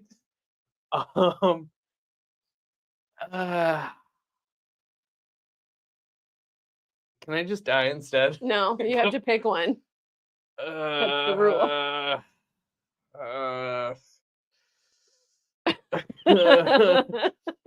Oh boy, yeah. The two of you against each other would be something I'd want to see. I didn't know he did Would You Rather. No, I think the point is to see your character, your personality types go against each other. I think I would do the barrel. The infinity barrel of spit? Yeah. What would you rather do? I think the open bottle is just gross because you do not know what's going to be in there. Like, dust can get in there. Like, no matter what you do, it's just going to be filled with some kind of stuff. So that's gross. So I think I would have to pick the infinity barrel too. Let us know in the chat. Which one would you pick? Are we doing the spit barrel or are we doing the dusty bacteria infested whiskey? So on that note, this Green River, I don't think I agree with the flavor notes that we saw at Binny's. What did it read? It said it had like pear on the nose and it had like slight notes of like chocolate and like a couple other things on the palate. I don't really get that. I don't get like the grapey flavor that Tony mentioned. I get a little grapiness, and I don't like saying grapiness, but I'm saying it. You're gonna get us demonetized one day. That's very close to a word you can't say. I don't get the grape. I don't get a lot of the red berry that you mentioned. I don't get any chocolate. I don't get any pear. Chocolate, no. I get some baking spice. It's overall pretty delicious and easy to sip, but it's definitely atypical for Green River. And obviously, like, that's the point of a single barrel. If you pick something that was completely on profile, like, nobody would want it. They would just go for the cheaper version. I like it. I don't think I would back it up, though. Do you agree?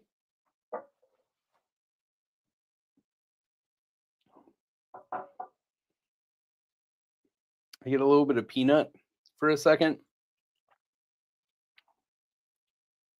I get some ginger. Honestly,